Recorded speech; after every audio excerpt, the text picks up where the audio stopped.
office or coming in person. So I completely understand if you need to step away, or if you have an interruption, or if you know, need to get interrupted by something and then you need to come back in. So I won't be offended if anybody happens to have to sign off or come back in or anything. Okay. So, and then feel free to unmute yourself to interrupt. I think we could try that. If that isn't working, then we can discuss it from there.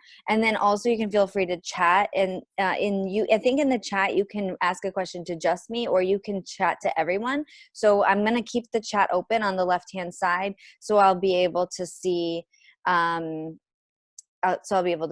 But I also may not see you if you raise your hand, because I don't have all the participants in everybody's boxes. So I'm not really able to see everybody's video. So just so you know, I wouldn't really be able to see you. Okay. Now I'll go back to, okay. So let's just talk really quickly about why this is important. Okay, somebody's asking if my video is on.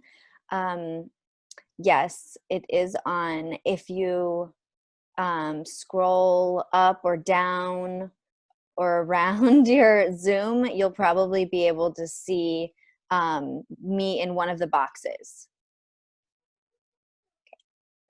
Okay, so let's see. So why is this important? Couples therapists need to have the skills to deal with sexual difficulties. A lot of times there's a misconception that if you fix the relationship, then the sexual issues will resolve as a like sort of as a default.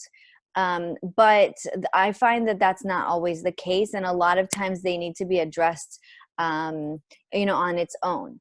So the type of issues that I see especially would be like sexual aversion, sexual anxiety, and also pelvic pain. So painful sex. So those are my areas of real expertise, and we'll go into that more in the presentation.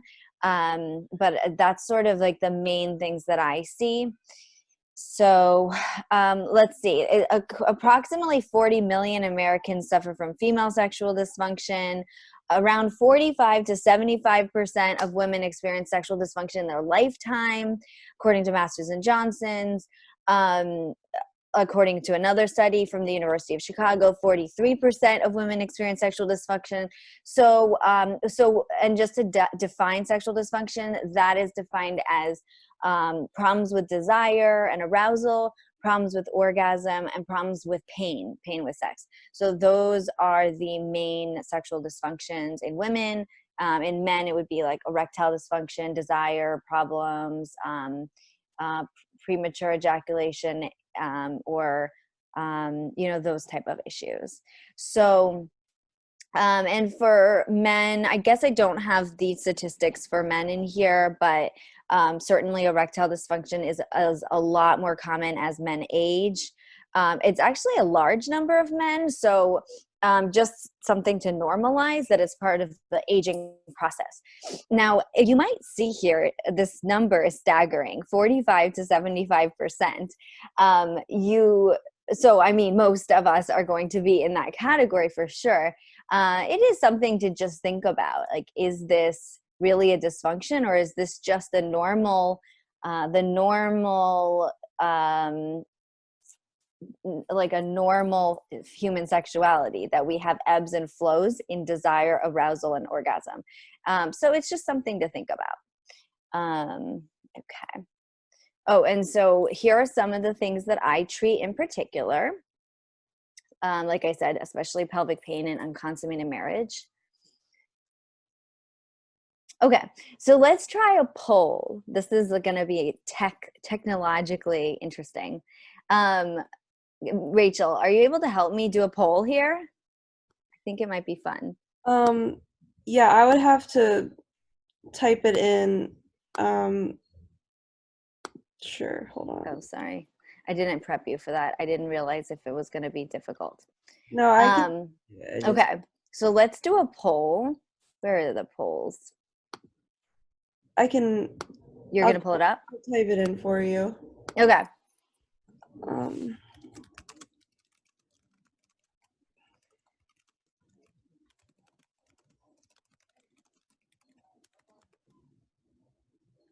So you can read the questions now just to think about your answer. So, how long does the average woman take to reach orgasm? How long does the average man take to reach orgasm? How long is the average length of intercourse? What's the most common sexual concern for women? What's the largest, most important sexual organ? How often do couples typically have sex? And what is the technical definition of a sexless marriage? So,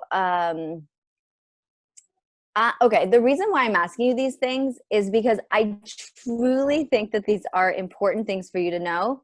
I'll tell you a quick story. If somebody came to me once and they say, "Oh, we're here because we don't have enough sex." Like the man is complaining that the couple, they don't have enough sex.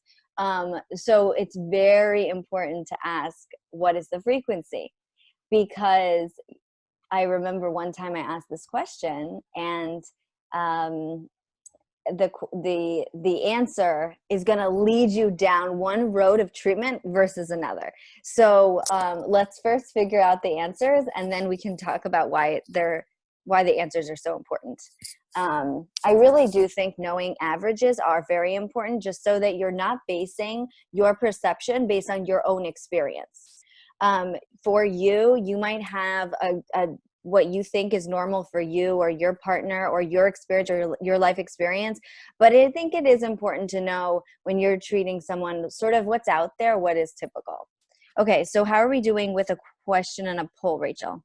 so they would have to have some answers to choose from. It can't be like typing. You can't put any. Okay, so so how long does the average woman take to reach orgasm? Let's put in like 0 to 15 minutes, 15 minutes to 30 minutes, 30 minutes to 45 minutes, 45 minutes to an hour. Okay. This might be more complicated than it's worth. I thought it would be fun. What they can do is just type it into the chat room area. Okay, if anybody wants to pop in an answer, we will try not to be judgy.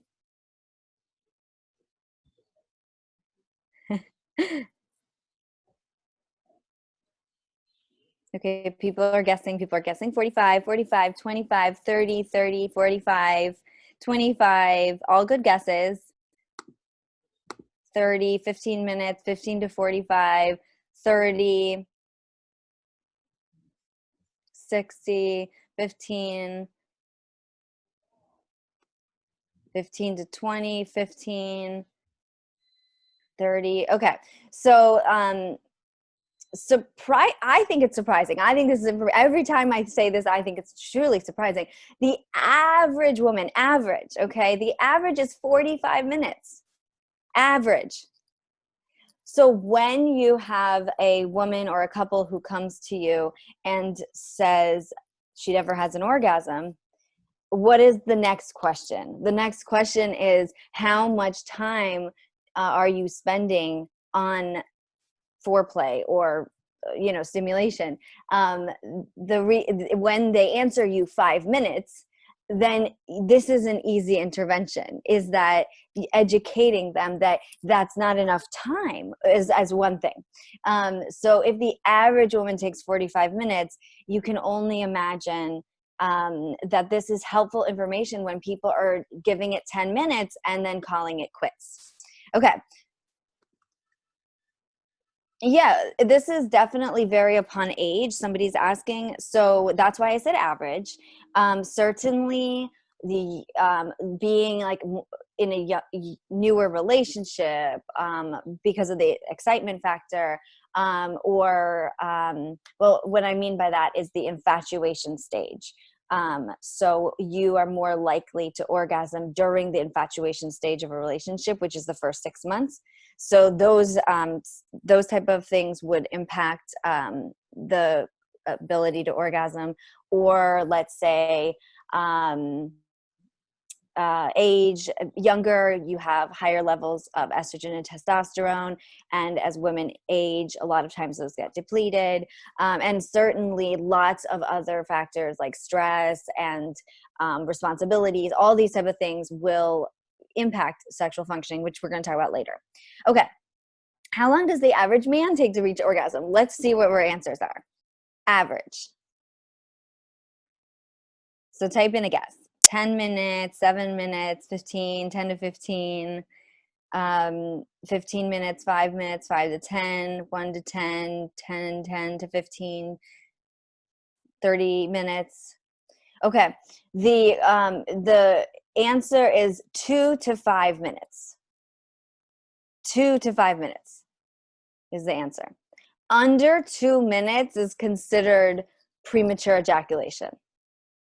So I find this helpful because if you don't know this type of information, then when somebody comes to you and they're complaining about, let's say somebody is complaining about, I don't know, painful sex, and you want to, maybe you want to ask about the length of intercourse. Some people are having intercourse for 30, 45 minutes. So that could be irritating to the vagina. That is important information, just to get some kind of a context. People in general, I think, are very afraid to ask these detailed questions because they're afraid of appearing, what's the word I'm looking for? Like you're just interested. You're just kind of nosy, or you're just interested in the details. I really think that you need to ask these detail-oriented questions. You know, if a man is, or he might complain of premature ejaculation and he's having intercourse for 10 minutes, that's not premature ejaculation. So it's important for you to hear what they think the issue is, and sometimes educate them that that's not actually, I don't know, factually needs to be an issue. That's something else. Okay, what's the average length of intercourse? Okay, this is fun. You guys are interacting. 15 minutes, 20 minutes. The clock starts when intercourse starts. So penetration, 15 minutes, 20, 10 to 20, 20 minutes, 12 to 15 minutes, 5 minutes. Okay. 10 to 20 minutes, 15 minutes, 5 minutes, 5 to 10 minutes. Okay, so the 10 to 15 minutes. Right. So the average length of intercourse is, 5 minutes, because if that's how long the man would an average take to reach orgasm, that is the average length of intercourse. Okay, so intercourse usually lasts around 5 minutes. Okay, what is the most common sexual concern for women?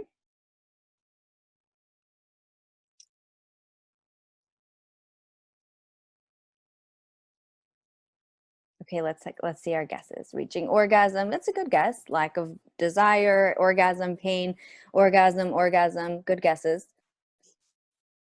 Pain, orgasm, body image issues, desire, low desire, pleasing the male. Okay, so it's low desire. Low desire is the most common sexual concern. But good guesses, and I think orgasm is a common concern, but low desire is more often the presenting problem. Okay, what's the most important sexual organ? Any guesses? The brain, yeah, there's two really good answers here, but I was going for the brain. Good. You guys didn't fall for the skin. The two really good answers are the skin and the brain. Yeah. So you guys are all mental health professionals and you know how important the brain is in all of this. I have a good friend who's a urologist, and she always says, I can fix the penis to be perfect. I could give the implants and the Viagra and she could do everything, but she's like, if it's not working up here, none of that's going to work. So, or she says, if he is not, psychologically comfortable or, confident or feeling good, it's not going to work.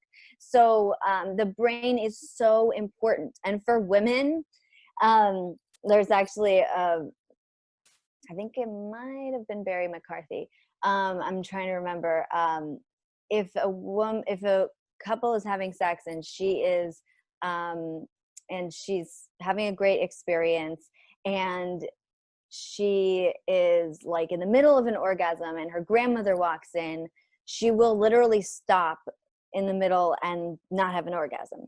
And so her brain is so impacted by an interruption that she will literally stop the orgasm right then and there. Actually, men, on the other hand, will continue to orgasm if they've gone to the point of no return.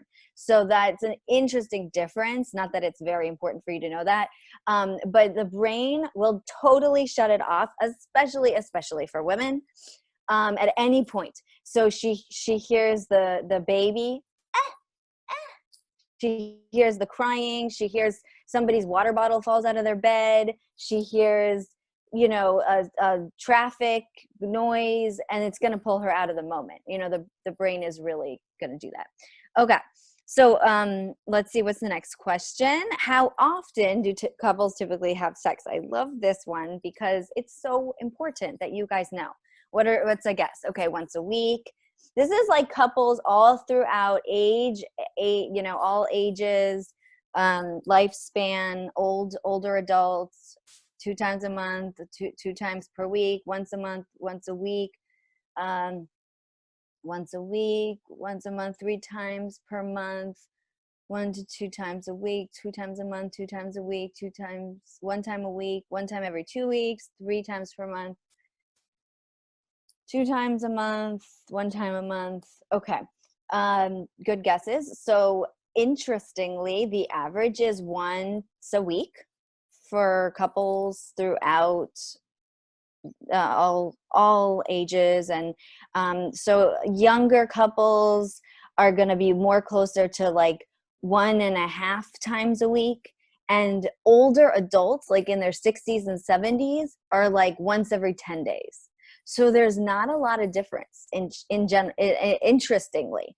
There's not a lot of difference. It's a few days more for younger couples and a few days less, maybe once every 5 or 6 days for young couples and maybe once every 9 or 10 days for older couples.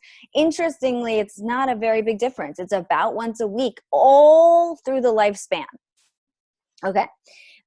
So again, this is important information because I'll tell you what happened with this couple. They come in, they're not having enough sex. So I can run down the rabbit hole of her low desire.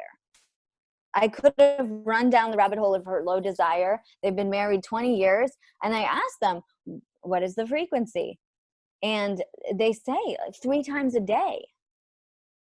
And they're not having enough sex. So if I had not asked that question and I had run down the rabbit hole of, okay, so therefore she must have low desire, I've completely missed the treatment.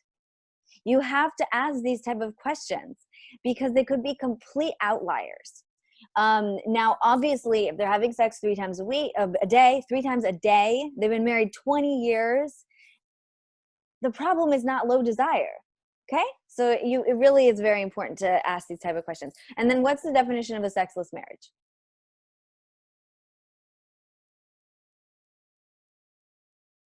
Like a couple has to have sex less than blah, blah, blah in order to be defined as sexless. Okay, never having sex What ideas do we have?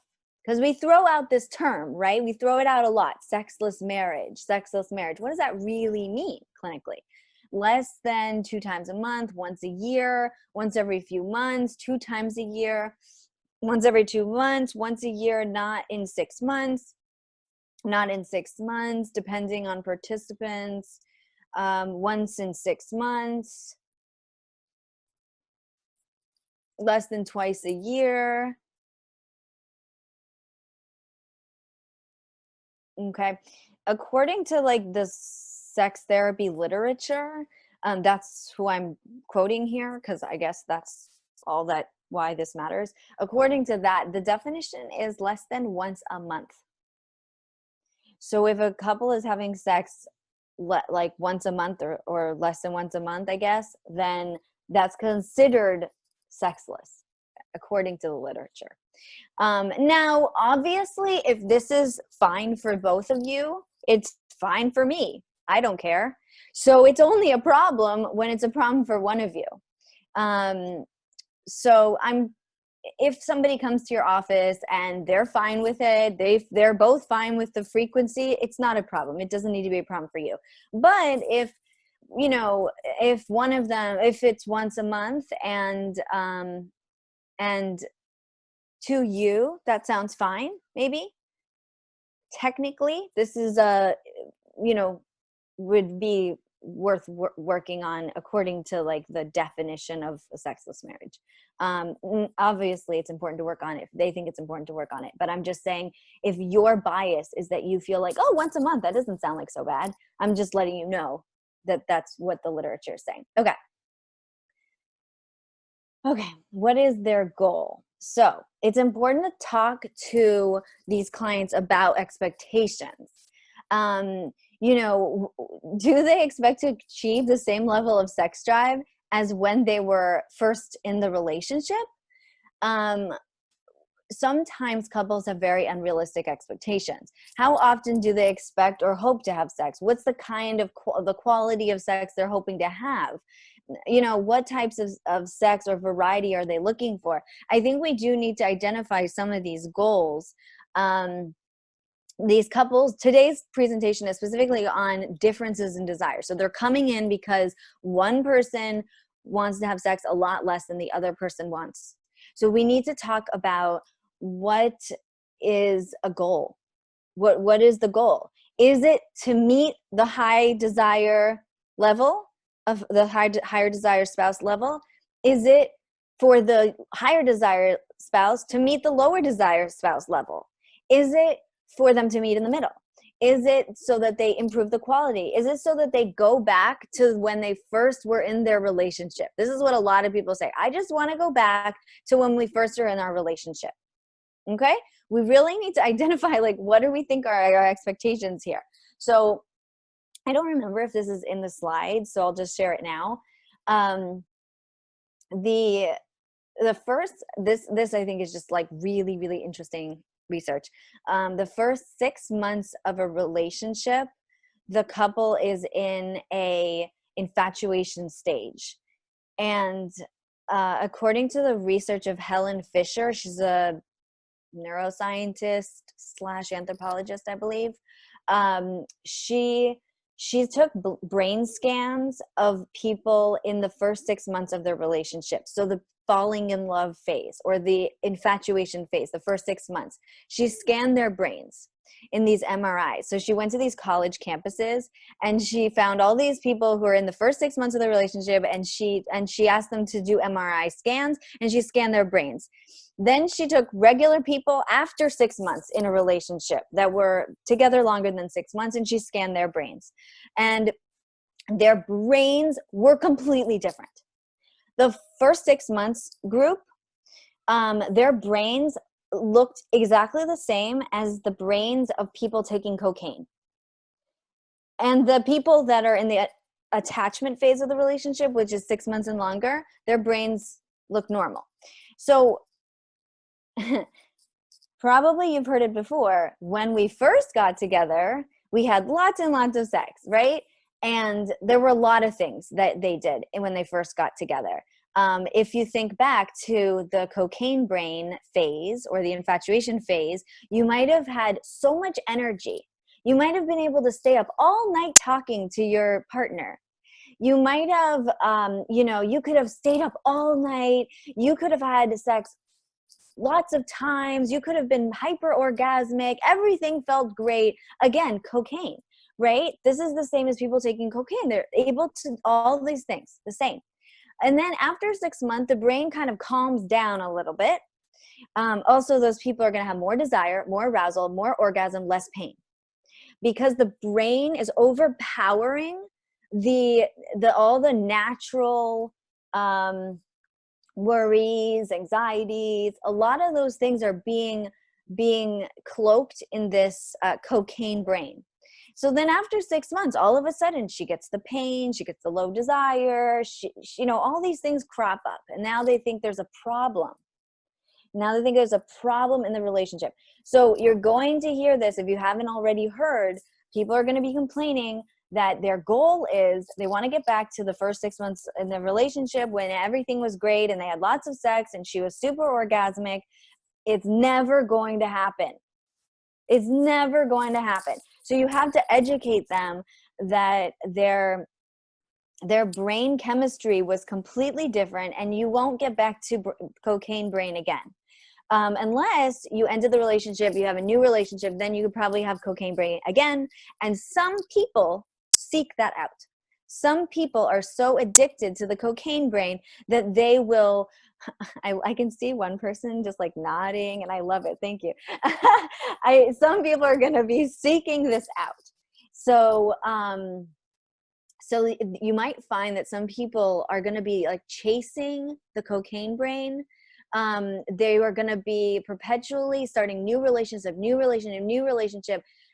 For this person, it's a bit of an addiction, actually, if you think about it. So not addiction in a sense of sex addiction. I don't want to necessarily like frame that, but I'm saying they need to be aware that their brain chemistry is playing sort of a trick on them, and what is going on there and what is wrong with the attachment phase. And they need to learn about attachment phase of the brain. And the attachment phase is, once you've caught the person, the attachment phase is, okay, phew, it's less anxiety. You don't think the person's going to leave you. You can relax. Like after the first 6 months, you can sort of relax a little. You're not as anxious that the relationship is still so unstable. So you can relax. And that's why the brain relaxes. That's the attachment phase. And you can educate the person that there's a lot of wonderful things that happen in the attachment phase, like deeper connection, deeper intimacy, more love, more commitment, children. Like there's lots of good things, sharing life goals, values. Those things happen in the attachment phase. Yeah. Okay. So this is introduction to how men work. So this is according to Masters and Johnson's. I just wanted to educate you guys a little bit on how men's brains and sexual response works, and then female brains, because I think this will help you.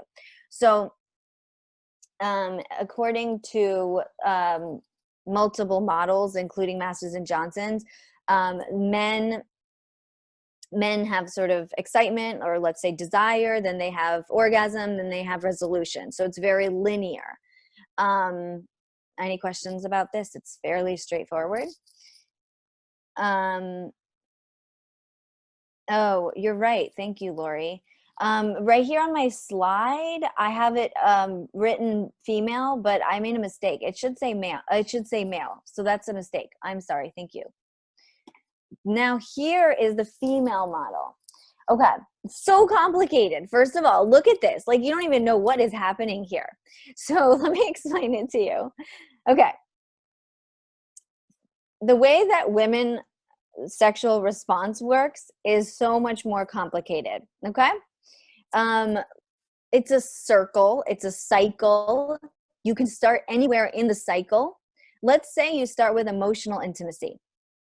Okay, let's say the couple, they're like talking, they're hanging out, they have a nice dinner, maybe they go out Maybe they go out for dinner and they're spending some nice time together. This is emotional intimacy. Okay, from the emotional intimacy, maybe they go into the bedroom and maybe there's some touch.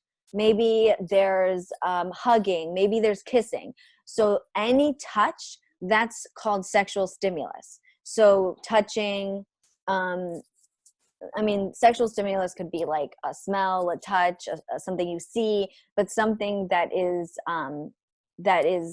physical like that.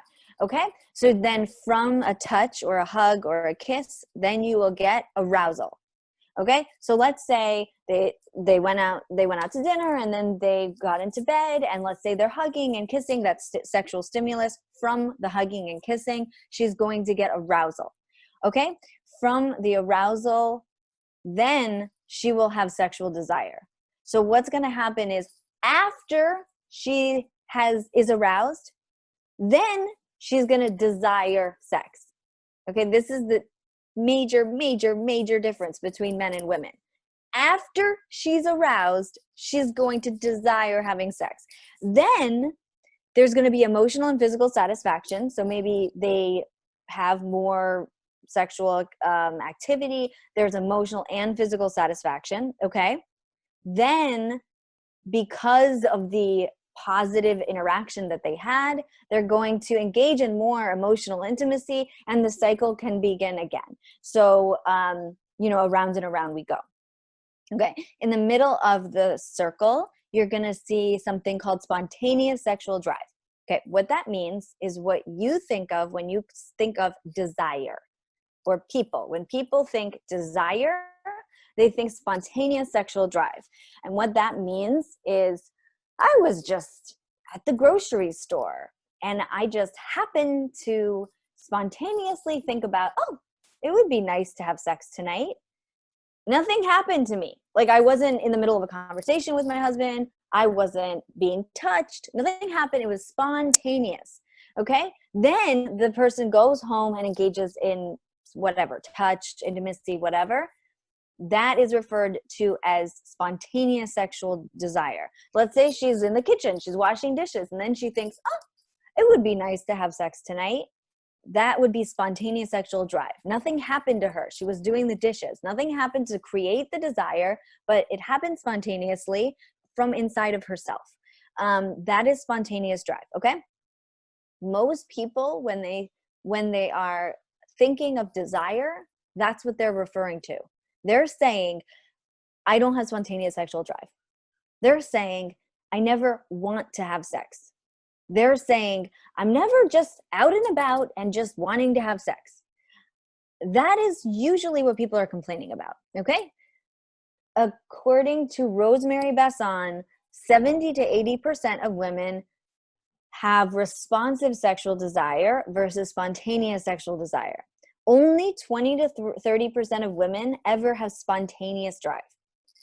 So if you're one of those people where you just spontaneously are like cleaning up and after dinner and you spontaneously think, oh, it would be nice to have sex tonight, and then you go ahead and initiate that, that's 20% of women, 20 to 30% of women. That's great if that happens to you. The problem is that most people think, most men and women think that everybody should have this, and that is normal, and that expectation is the problem. So I think what is a very important intervention is for you to educate your clients on how men and women work. Men do experience desire, arousal, and then orgasm. They do more naturally have that spontaneous sexual drive. Part of that is testosterone based. Women, by and large, like I said, 70 to 80% of women are not going to have that. So I think one very, very important thing, if you don't, get anything more out of today, if you just get this out of today, that's enough. Just to know how different men and women work, and that it's completely fine if she goes the rest of her life and she never has that. No problem at all. And you need to show them this Rosemary Besson model of female sexual response, and show them the Masters and Johnson's model of male sexual response, and just show them, how different men and women are. And hopefully that can convince them of this very important fact. Sometimes it really helps to show them this model, because just you saying it maybe doesn't mean a lot, but if you show them like, look, then it's like other people are validating you. Okay. Any questions about this? Because it's so important. This is probably the most important thing I'm going to say. Don't just zone out after this, but I'm telling you, this is, a very important thing. Any questions? Okay.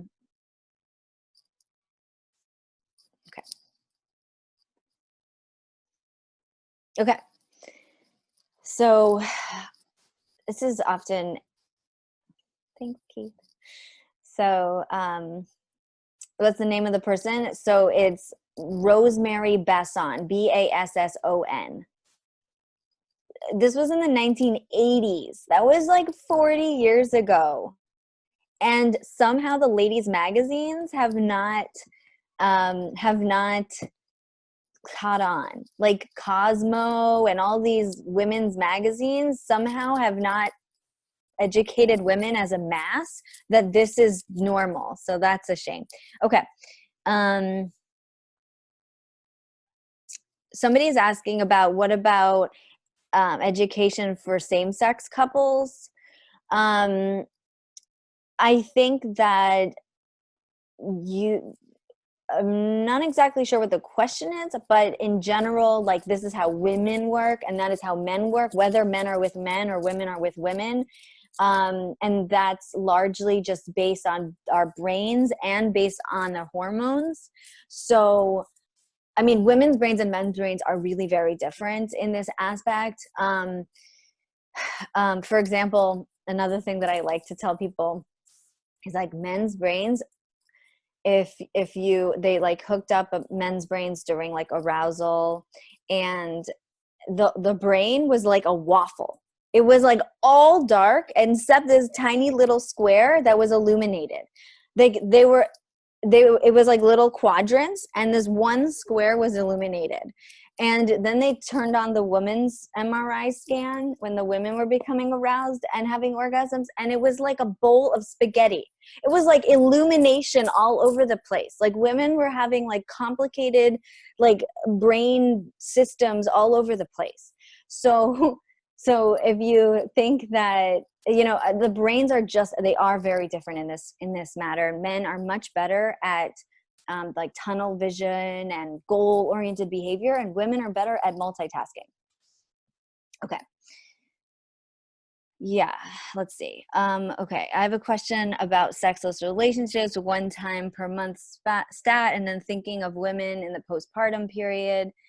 Well, surely in the postpartum period, you are going to have, and Keith is saying women's magazines as well as the pornography market absolutely have not caught on to like how women and men work. Absolutely. Okay.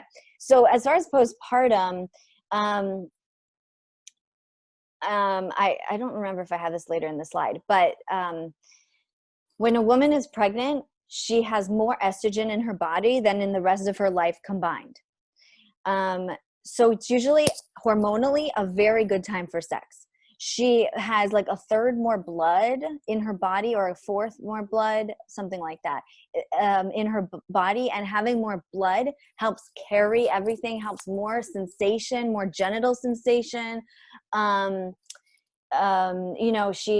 The skin is more sensational because the blood is like pushing against the skin. So everything feels better. And hormonally because of the estrogen levels. Now, after she gives birth, within 24 hours, her hormone levels plummet to lower than pre-pregnancy levels.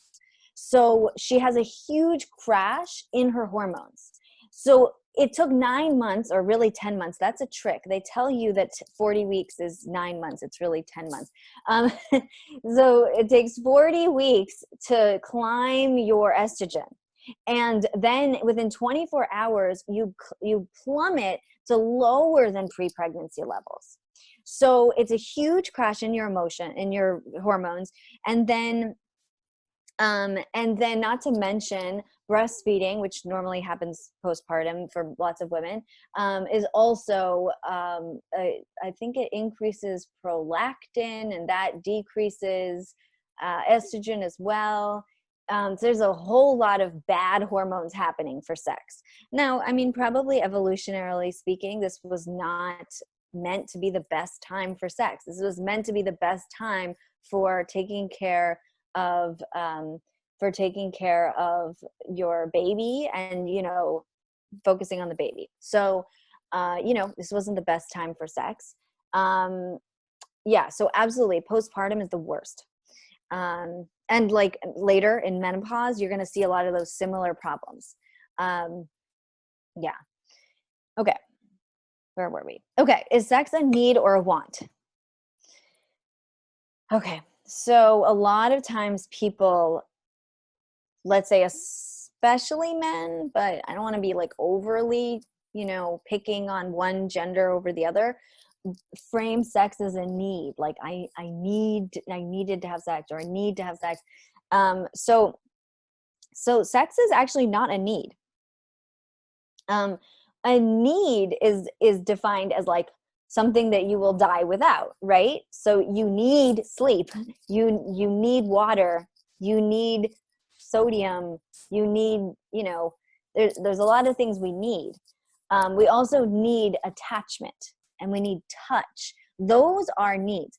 You know, there's the study with the monkeys, and they had the monkey that was a wire monkey, like made of wire, and that had like a milk bottle, and it was wire.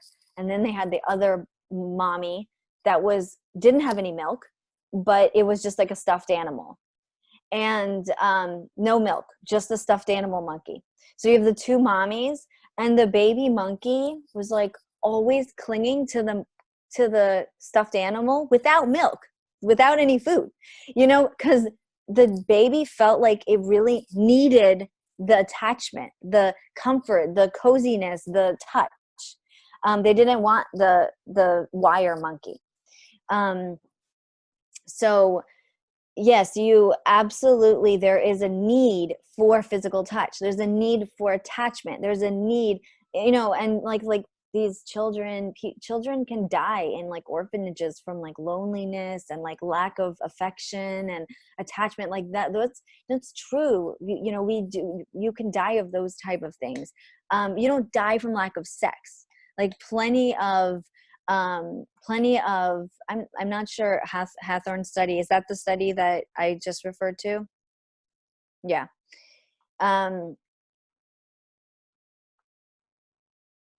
Somebody is asking, do you know how this need for attachment plays out in asexual people? I mean, asexuality is like a teeny tiny percentage of people. It's very a very low number. It's really not something that is, you know, really widely understood, and it's also not very common at all. But I think that somebody is saying is that, yeah, I think people can have, I think sometimes there's lots of people that don't have a desire for sex, but they still, you know, want physical affection or touch. And a lot of those people will have pets. So a lot of those people are going to have animals, and that does it for them. And that's fine. That it doesn't have to be, you know, necessarily a person, but like people do have a need for touch. And I think animals can fulfill that need for a lot of people. Okay. So, so a lot of people satisfy their erotic and attachment needs through sex. So they only know how to satisfy their needs through sex or through intercourse. And what they need to learn is that what is the actual need, and they just know when I have sex, I get these needs met.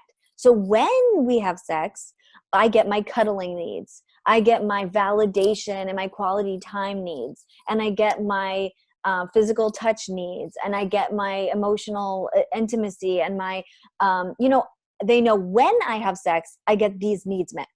But we need to help them identify, maybe there's a lot of other ways that we can get those needs met that isn't sex or isn't intercourse. And a lot of times, this is very brand new information, but you can help people by kind of separating the two, because it's really, by and large, not a need for sex. It's a need for something else. So what is it that they actually need that they only get through sex? And then we can figure out how they can get these other needs met in other ways. Now, I do think that people have, I don't know, some kind of like a need for to bring out their erotic selves, or something about their erotic selves, or their, I think we have all these different selves. I don't remember if I have a slide on this, but we have like our, work, we work, we're a parent, we're a sibling, we're a daughter or son, we're a friend. We have these different like selves. One of our selves is a sexual self, right? I think in part of our feeling like a whole identity and feeling like a whole version of ourselves, I think we want to explore each of the places of ourself. And so one of the places of ourselves is our erotic self. It doesn't have to be necessarily with a partner. It doesn't have to be necessarily, intercourse or whatnot. But I do think people need to satisfy some exploration of that self too. So I think a lot of times, when they talk about, like, let's say affairs, it's very often people have affairs in relationships where they're having sex. So it's like, it wasn't the lack of sex. It was that their erotic self was not actually being explored in that relationship, and they needed to go outside. They thought they needed to go outside the relationship to satisfy tapping into that erotic self. So it's not really, so you can have plenty of sex and not be tapping into your erotic self.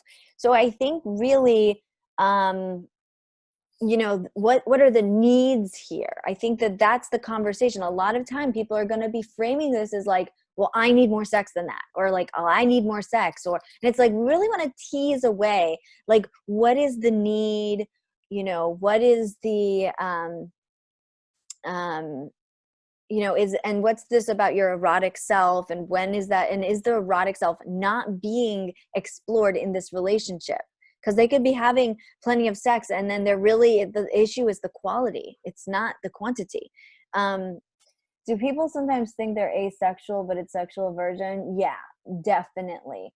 So a lot of times people come into me and they say, I think I'm either asexual or a lesbian. That's sort of what they like. That's what they've come up with, and many times we discover it's neither, and it's actually sexual aversion, which technically that's not a diagnosis by the DSM, although it's interesting, like it could be, but it's more like a phobia.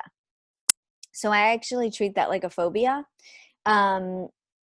So a phobia is, extreme fear of something. So I would say sexual aversion is more like a phobia, not like low desire, and not like asexuality.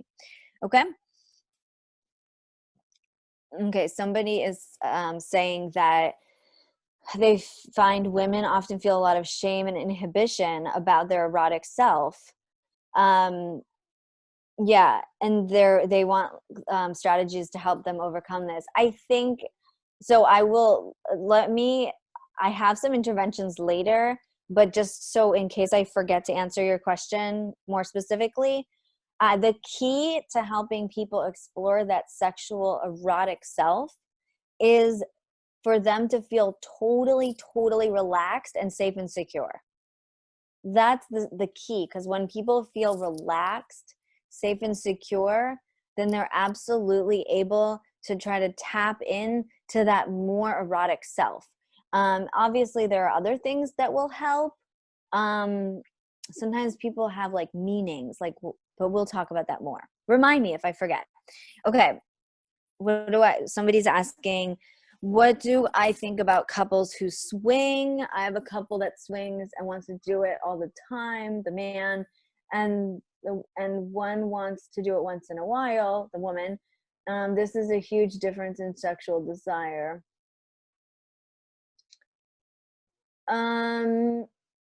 I see in that situation a search for eroticism more than a search for sex. So I personally believe, and I know there's lots of sex therapists who probably disagree with me, I really believe that everything is from within yourself. So I find that people want to find the answers outside of themselves constantly. Like, if I buy a bigger house, I will be happy. If I do this, I will be happy. If I, get a car, if I make more money, if I have sex with more people, if we swing, people are always looking for filling their emotions outside of themselves. And I just personally believe that the answers are within ourselves. Like, we make our own happiness. We have everything we need. Like, I do not personally believe that we need more than what we have. So I just find that I just find it very sad that they're feeling like the answer is outside. That's my personal bias. Does accessing the erotic self apply to men regarding feeling safe and secure? Oh, yeah, I was kind of more specifically talking about women. Usually men have an easier time accessing their erotic self. I don't find that that's as much a problem.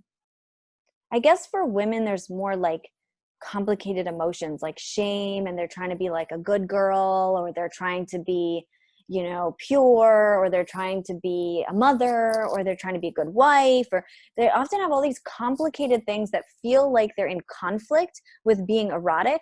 And I often feel that men don't have that conflict. Like, they can be a lawyer and be erotic, and they can be a dad and be erotic, and they can be a husband. I often find that men don't generally have as much trouble with that. I'm trying to think if I could think of a man who comes to, like, a client who comes to my mind who has trouble with that.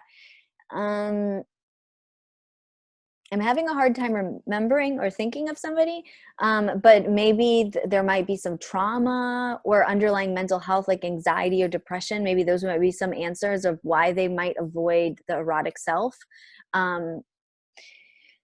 Okay. Nature versus nurture. Okay. Referring to a woman having an affair. Okay, wait, let me go up. Men who are in sexual relationships still have affairs. Right. So a lot of times, if you look at the data, a lot of men have affairs, and the research shows they were having sex in their original marriage.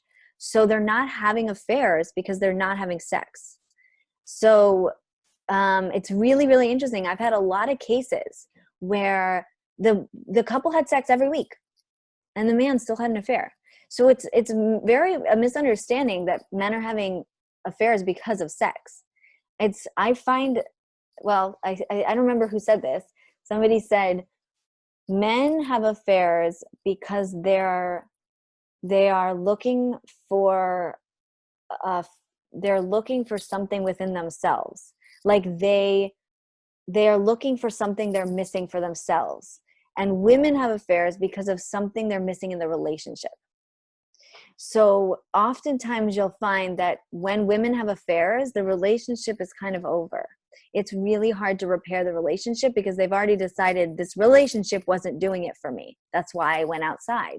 When men have affairs, often they will stay in the marriage. And that's because the problem was in themselves. They were looking for something in themselves in general. These are a lot of generalizations. So I apologize. I'm not trying to offend anybody. These are a lot of generalizations. It's kind of hard to do this without generalizing a little. Okay, let's see. Where are we in the questions? Nature versus nurture, somebody is asking, but I don't remember in what that was referring to about the nature versus Elaine. What was that? Oh, maybe about the erotic self. I'm sure like culture, religion, all these factors play a huge part in perhaps women having feeling more of a conflict with this versus men. Totally plausible.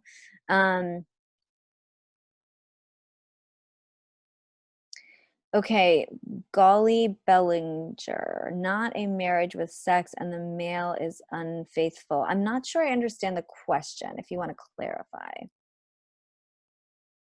Somebody else is saying, okay, hold on. Why do men have less issue accessing erotic self? Oh, yeah, I think somewhat cultural, somewhat the waffle brain, because when men are engaged in sexual activity, they can shut off everything else. So they're only accessing that one part of themselves, that's the waffle brain, and women have the spaghetti brain. So women are biologically, it is harder for women to shut off all these other things, like their list of things they have to do and their thoughts about this and their worries about that. And so part of that is interfering with their ability to access the erotic self. And then definitely cultural, religious, for sure, ideas about, how to integrate being a sexual person, being a sexual wife, being a wife and being sexual, like those are certainly difficult. Okay. Okay. And then at the bottom, I said physical affection and touch is a love language. Okay, sex is not. So many times I ask people, oh, do you know about love languages? And they said, yeah, mine is sex. And I'm like, that's not one of them. So you really want to clarify, like, that's not a love language, okay? Physical affection is, okay. Oh, okay. So I put this in about attachment styles. So, let's say you have the couple where the man is, let's say, sorry to be so gendered all the time, like, let's say the man wants to have sex a lot, and let's say the woman is, pushing, avoiding or rejecting or, not as interested. Sometimes this is an issue of attachment styles. Hold on, sorry.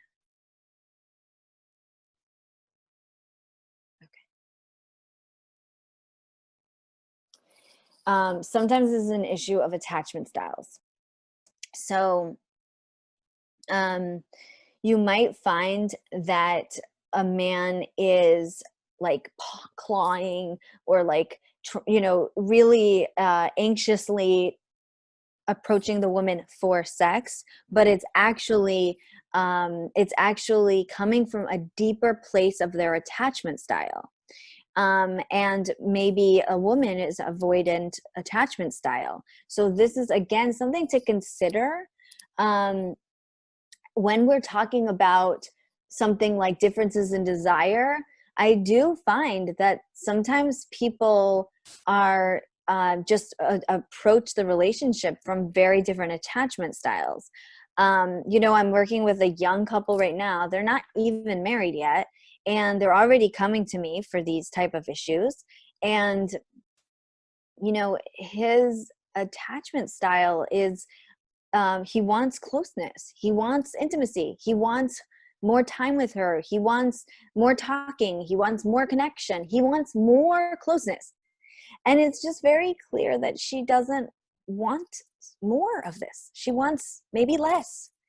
And it's not really about the sex always or specifically. This is about how much closeness and how much intimacy a person wants. And I really do think that this is at the root for some people. This is at the root of what they're coming for with the sexual desire differences.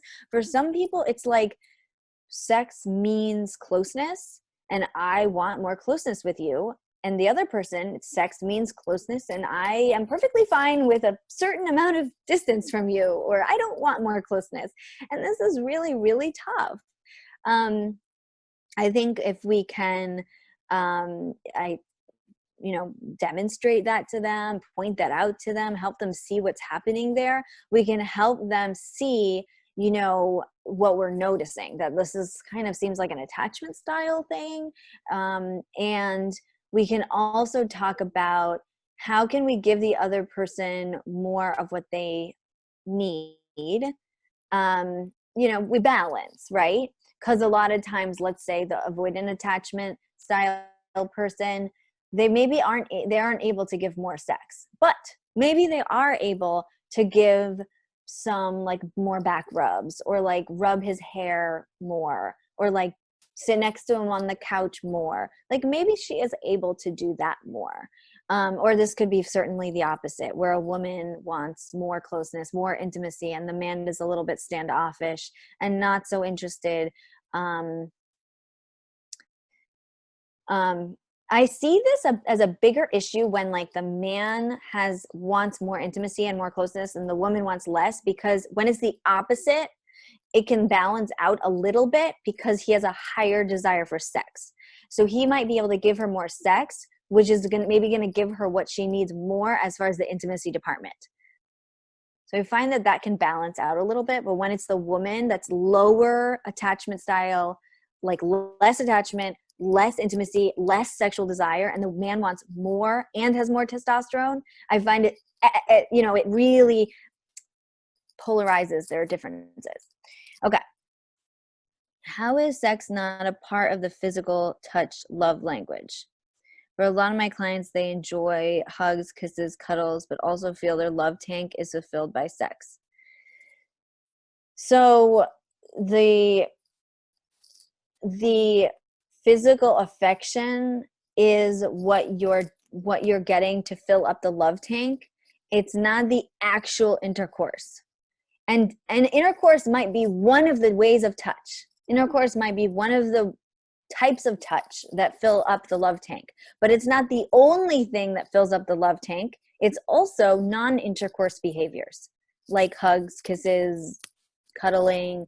So I just want to differentiate for people that you can get more of what you need in your love tank with more hugs, more kisses, more affection, more cuddling, not maybe more sex, which might not be agreeable to the partner, I'm saying. Okay. What are fetishes? Are they more common in men? I appreciate the question, but I don't have like a really good answer as pertaining to the lecture. In general, there's like a list of official fetishes, and like I think it's called paraphilias. That's like the official name, and there's like a whole list of them. So there's like official lists of fetishes and paraphilias. It's maybe outside the scope of this presentation, but I can recommend like a couple of colleagues who are like more experts in that issue. If you want to email me or anything. Okay. So then this is, I put in the problem with pity sex. So a lot of times couples will get in the habit of having pity sex, or you could call it like duty sex or obligatory sex, whatever. How I define pity sex is that how pity sex is different from what I described in the Rosemary Besson model of female sexual response, okay? let's say you get into bed and, you know, you're feeling fine emotionally, emotional intimacy with your partner.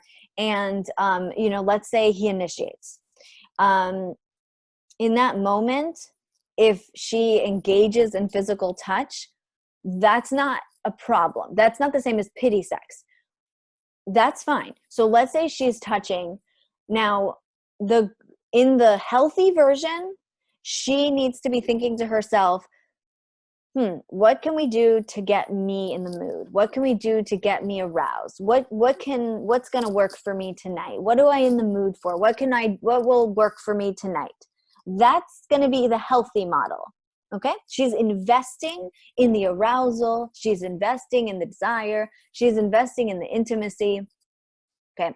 In the pity sex model, she gets into bed, her husband initiates, and she thinks to herself, I'm not going to even bother getting aroused. I'm not going to get aroused tonight. So make it snappy. That's the difference. Is she's decided, I'm not going to get aroused tonight. She's decided, I'm not going to try. It's not going to work for me tonight. I know I'm not going to get aroused. So you just make it quick. And a lot of women will say this out loud. They'll say like, okay, just make it fast. Or they'll say, well, like, let's just have a quickie, which is her way of saying, I'm decided I'm not going to be into this, so you just make it fast. And that is the problem. That is a problem. This is really a problem. You really don't want people to do this. It really is bad. So the reason why this is a terrible idea is that it trains the brain to just be there as this like vessel for the partner, and connects in the brain, sex is not for me, it's just for him. I get nothing out of this. It doesn't feel good for me. I don't orgasm. You know, it just like wires the brain in these bad ways for that person. And for the other person, they often feel very dissatisfied. They feel guilty. They feel like, well, I mean, they feel like, well, I wanted to have sex and she's agreeing to have sex. So if I decide not to have sex, it's like, well, but she offered. So how can I turn down sex if she's agreed to have sex with me? On the other hand, I feel like a little like I'm forcing her. And it's like this very conflicted feeling. And it's not good for those people either. Let's say the man in that scenario, he can feel very complicated. Like I feel like I'm forcing her, or I feel like she really doesn't want to, but I'm doing it anyways. And if I don't have sex with her, then she's going to use this against me. Like, well, I was available. I said I would have sex with you. I had a lady saying to her husband, well, I'm not going to be very enthusiastic, but I can give you a blowjob if you want. And it's like, and then he was like, well, no, that's okay. And then she was like really pissed. She was really upset that she's like, you're always complaining that we don't have enough sex, and I offered you a blowjob and you turned it down. And it's like, okay, what is he really complaining about? He's complaining about the lack of erotic connection, the lack of intimacy. He wants more of that. You giving him this like pity blowjob, it's not going to satisfy this for him. And so, you know, this type of thing will happen a lot. Okay. The integrated understanding of the attachment dynamic, maybe clients can see that there's a need to connect, and differences in sexual approach may not be rejections or punishment or pushiness. Clients often feel alone around these differences, and maybe really addressing the attachment style differences help clients to see they both just want to feel safe and secure in the relationship. Thanks for addressing the attachment piece. Also, I really encourage people to unmute themselves, because I would really like to hear this in people's own words, you know, if they want to add things. Plus, I think you'll get tired of hearing my voice. So please feel free to chime in. Thanks, Tamar. Okay, so I just want to make it very clear, like, what is pity sex and what is a healthy approach to sex. A healthy approach to sex is that you get into bed and you start to touch and you don't have any sexual desire or any arousal, zero, but you say to yourself, maybe, what will feel good for me tonight? What am I interested in? Like, let me see if I can get in the mood. Let me see if that feels good. Like, let me try to invest in arousal and desire. And like, let me try to be here, be present, and enjoy this. That's fine. That's healthy. That's wonderful. But getting into bed, touching, and just saying, I'm not going to get aroused. I've decided I'm not going to get there. So you just make it quick. That's pity sex. I just want to make sure that's super duper clear. I don't have any expectation that a woman or a man, either one, should have any sexual desire before touching. I'm just going to say that one more time. I don't have any expectation that either partner should have any sexual desire before touching. It's the touching that will give you arousal and desire. Okay. I just wanted to put the diagnosis for low desire in here so that you could see. Yeah, for whatever that's worth, and you can use that in your diagnosis if you would like. Okay. I wonder if it's a good time to take a break. It's been like hour and 15, which is, let's see, we're not yet halfway. What do we feel? Do we want to go like 15 more minutes or take a break? What do we think?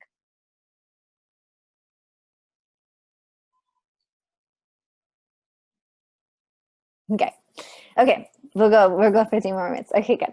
Okay. Introduction to assessment. Okay. So when somebody comes in with a desire discrepancy or low desire or any problem or any sexual problem for that matter, I want you to be thinking about the 3 sections of the pie. So what is happening in their relationship to contribute to low desire? Or differences in desire? What is contributing psychologically within themselves, and what's happening with their bodies? Okay.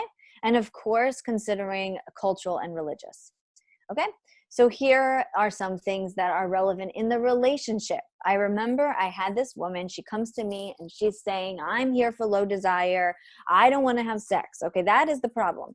Okay, tell me about your husband. Oh, I can't stand him. I don't even like him.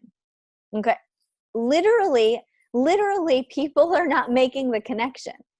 They don't see a connection between their outside the bedroom relationship with their husband and their inside the bedroom relationship with their husband. So if you don't like the guy, that's a pretty good reason why you don't want to have sex with him. Makes sense to me, and probably to you. On the other hand, they might say, our relationship is great. Our relationship is great outside the bedroom. It very well could be. It very well could be. So maybe that's not the answer you're looking for. Maybe you need to snoop around what else is happening. But I'm just saying, it could be that the relationship, right? So how connected do they feel emotionally? Okay, how satisfied are they with their relationship? What are their recurring issues? What does your partner do that makes you feel insecure or anxious? Is there a lot of talk of divorce or separation, threatening? I have some couples who are very volatile, I guess is the word, that they're like, they argue a lot or they like get in fights a lot. They're just like really like high conflict couples. And so, that can be a reason why sex is going to be more difficult for that couple. It can be, it doesn't necessarily. For some couples, they can separate that more, and but it's a good reason. Okay, so these are, I'm sure you guys know how to, a lot of you are couples therapists, so I'm sure you know how to assess the relationship. So certainly these are going to be important in the assessment. And then here we are, you guys, again, are mental health professionals. You absolutely are going to be aware of like her own psychology or his. Sorry, this was a bit of a gendered slide. But either one, either partner, both partners, what's going on with them psychologically, as far as anxiety, depression, abuse, trauma, drugs, alcohol, abortions, miscarriages. These things I find definitely affect desire and orgasm later. A lot of times women link, I had a lot of desire, so I had sex and it felt good. And then I had this unintended consequence of an unplanned pregnancy, which was bad. So arousal and desire is bad. They've linked it. So because they had this trauma of this unplanned pregnancy, then they had this the abortion, or maybe they had a bad outcome like a miscarriage.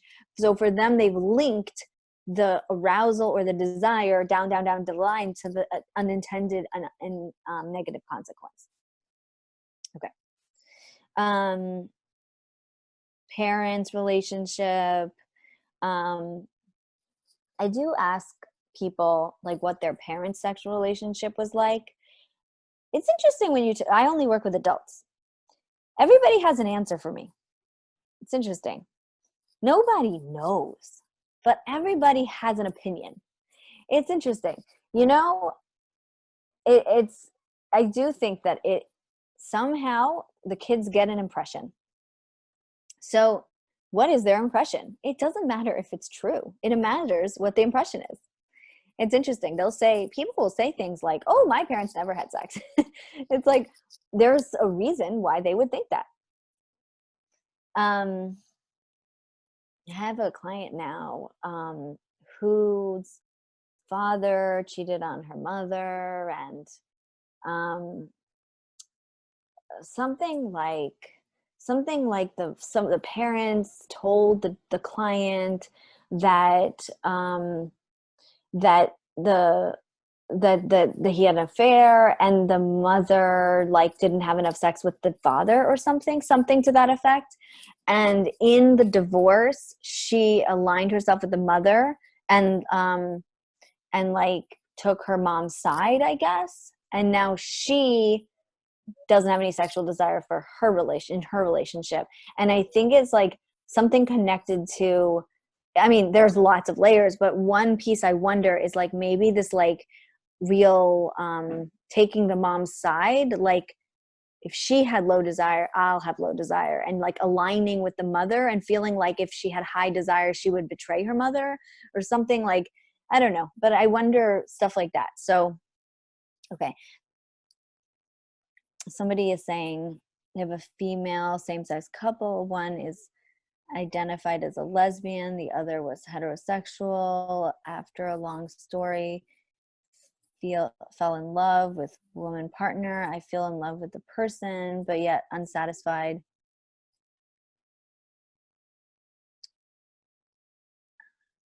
I think, do you want to chime in and explain what you mean a little bit more? Yeah, can you hear me? Yeah. Okay, so I have a couple who started dating online, long story, but the one who identified as a lesbian was posing as a man. They fell in love. The woman was heterosexual. Now they're married. They love each other. Overall, pretty good, working on some communication things. But when I talked to the one who originally identified as heterosexual, she's not quite satisfied in the sexual relationship. So I was just wondering some recommendations how to work through that, if you ever experienced that. Does that make sense? That the one had that the other partner had same-sex relationships in the past, and this is the same-sex relationship, you're saying? Well, so the one was identified as a lesbian, but she had never actually had sex with anyone because she was struggling with this. The other had identified as heterosexual and had relationships only with men until she married this woman. And she's saying that she's not quite satisfied with the sex. The one that was heterosexual. That was heterosexual, correct. Mm-hmm. I She feel like fell in love with the person, she said. I mean, the good news is I feel like sexual problems are very workable. Like very, I think like you can work them out. I think that by and large, it's not a deal breaker.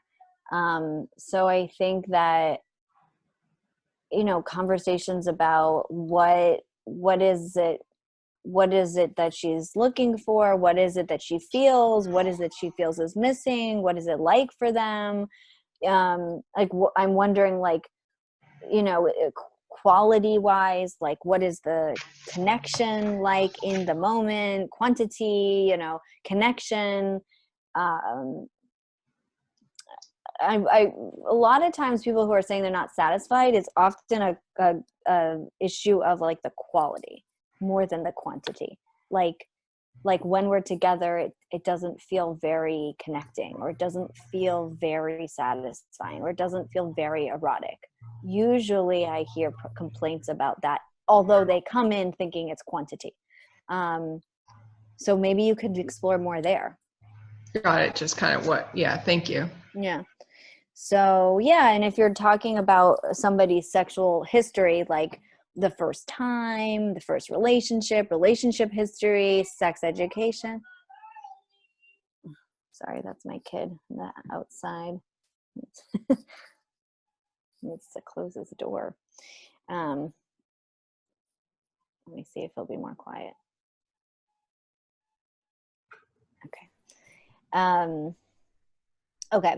So, and you guys are all mental health professionals, so I'm sure that you are totally equipped to find out more details about her sexual history, and just like, or him or her, the history, you know, anxiety, depression, things like that.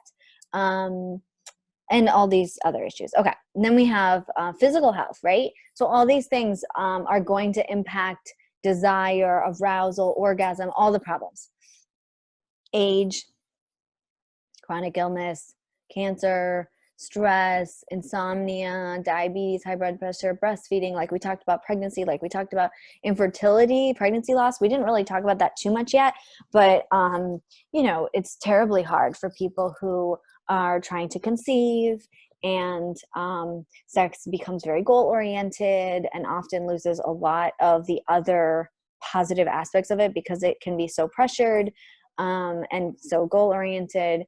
And then there's all the disappointments that lead. It's kind of like this good thing down the line leads to this bad thing, and people connect those often. Pain with sex, menopause, anxiety, depression, IBS. So somebody's asking, how do we know when to refer someone? If it's, I think that definitely in the case of pain, which I have a slide on that. Definitely in the case of pain, we want to get a evaluation to figure that out. But when it comes to like low desire, and I do have more slides on this, but there are things that other doctors can do for people. So it's not like we're the one-stop shop, but I'm also not saying if somebody comes in for differences in desire that on the first session you're sending them to a medical doctor. So just, I'll tell you about the treatments later, like medical treatments, so you know about them. But I don't necessarily think on differences in desire that you're sending them to doctor's evals on the first session. But you know, but I have slides later on the medical treatments. Okay. Also, I put here IBS and constipation. There's a lot of overlap between like bowel issues and then like sexual issues. Part of it is because it's the pelvic floor. So like all those muscles that are giving like gas and constipation and all these things are also squeezing and clamping and clenching and like going like this for the front of the pelvic floor. So there's a lot of overlap there. I think they say like 40% of clients with pelvic floor dysfunction, like vaginal pelvic floor dysfunction, have IBS. So there is a lot of overlap. Yeah. So I always ask people about, I ask a lot about physical health things, and I specifically ask like IBS, constipation. I also ask, I'll tell you later more about this. I think it's in the slides. I always ask about like belly button sensitivity because that's associated with vaginal pain. And I always ask about allergies, seasonal allergies, because people always forget to mention it, and antihistamines, because people like just forget that they take Claritin, and Claritin is an antihistamine, and antihistamines dry up fluids in addition to vaginal fluids. So, you know, your nasal fluids as well, but you know, people don't realize it's also drying the vaginal area. Yeah. Okay. Oh, here, pain. Okay. So this is my area of expertise. I have like hours and hours of like instruction on this, but just for the purposes of you all, I just want you to know pelvic pain is common but not normal. So if you hear somebody coming in, first of all, anything, it's like low desire, low desire, low desire. Is it painful? That's what you want to ask them, because if it's painful, then that's a good reason why they desire it less, right? So often they're coming in because of problems with desire and orgasm, and they actually have pain, and you're like, why didn't I think of this? Like, why did, like, of course that makes sense. So it's like if every time you eat a steak you get indigestion or you throw up, then you're gonna need to figure out how you're gonna like not have indigestion and throw up. Otherwise, there's no way you're gonna desire it. If every time you do this thing you have a bad reaction, it doesn't feel good, it's like a bad reaction, there is nothing miracle worker psychotherapy could do if the end of the road is that you have this bad reaction. So you have to figure out, first and foremost, ask everybody, is it painful? Is it uncomfortable? It should not be. It should not be. So there needs to be treatment about that. That's not normal. So you'll get nowhere with aversion, desire, orgasm if it's painful. So you need to treat that as the first problem, and then you can worry about liking it. Okay, now that we were able to eat the steak and you kept it down and you didn't throw up and you didn't have indigestion, now we can worry about liking it. You know what I mean? Okay, pelvic pain occurs in 20% of women in their 20s and 10% of women overall. That's really high. So you need to ask their experience with pain. Like I said, you're never going to be able to treat low desire if it's painful. Here's a whole list of examples of pelvic pain disorders. Now, don't just send them to a gynecologist. Don't just send them to like their OB, Capital Women's Care, whatever. Like, no offense to them, but don't just send them to their OB. Send them to one of these people. I put it in here. Okay. Okay. Medications, medical interventions for low desire. So these are some of the things they can do for you, like these doctors. Well, for pain, obviously there's lots of other treatments, but this is for the low desire. So Addyi is FDA approved medication for low desire. However, I have never had a client successfully use it. So I don't know who uses it. I don't know who has successfully used it, but I've heard anecdotally from some of my colleagues that they've had some success with that, but I personally have not. Okay, there's this Vyleesi injection. So you like inject yourself every time you want to have sex. I have had a client use this and had a very bad reaction and had like insomnia for 24 hours and like threw up. So I can't say that it has worked for my clients. testosterone vaginal cream, that is something that can help. So that's with like a hormone replacement type of like cream. So that is something that I see a lot that helps. Testosterone cream, as far as like general cream, that is also something that I've seen. A hormone replacement, vaginal cream, estrogen cream, that also I've seen very helpful for like dryness, vaginal dryness, low desire, vaginal atrophy. Those are the things that you would have the estrogen cream for. Viagra can be prescribed for women or for men. So that's something that I've also seen for my clients. Cialis for men, usually, I think. And buspirone is like an anti-anxiety. Those are some things that they usually prescribe. Okay. So, and then sexual history. Wait, let me just see. I want to think of like a good place to end before our break. All right, let's just do one more slide and then we'll take a break. Okay. Yeah. Okay. Questions to ask in sexual history. So just like how satisfied they are with one another, how often they have physical intimacy, what are their concerns in their sex life, pain. I use scales a lot. Okay, somebody's asking, vaginal atrophy is a loss of estrogen to the vagina, like the labia and vulva, and it what happens is like everything becomes like thinner and more frail and less supple, and this happens with breastfeeding and with menopause. So the estrogen cream is replacing the lost estrogen in the area, and then it will replenish the hormones. So it's not the same as like not the same at all as like lubricant. It's actually like replenishing hormones. And then somebody's asking about medications that inhibit sexual desire. Yes, absolutely.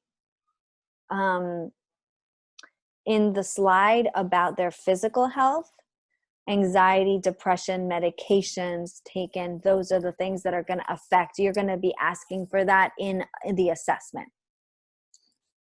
Okay.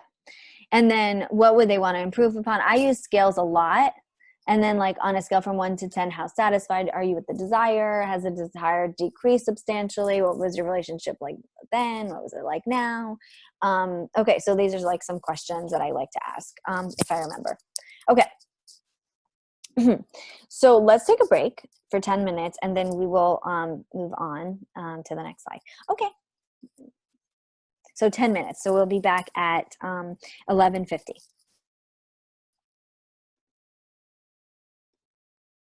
Oops. Oops.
All right. Let me.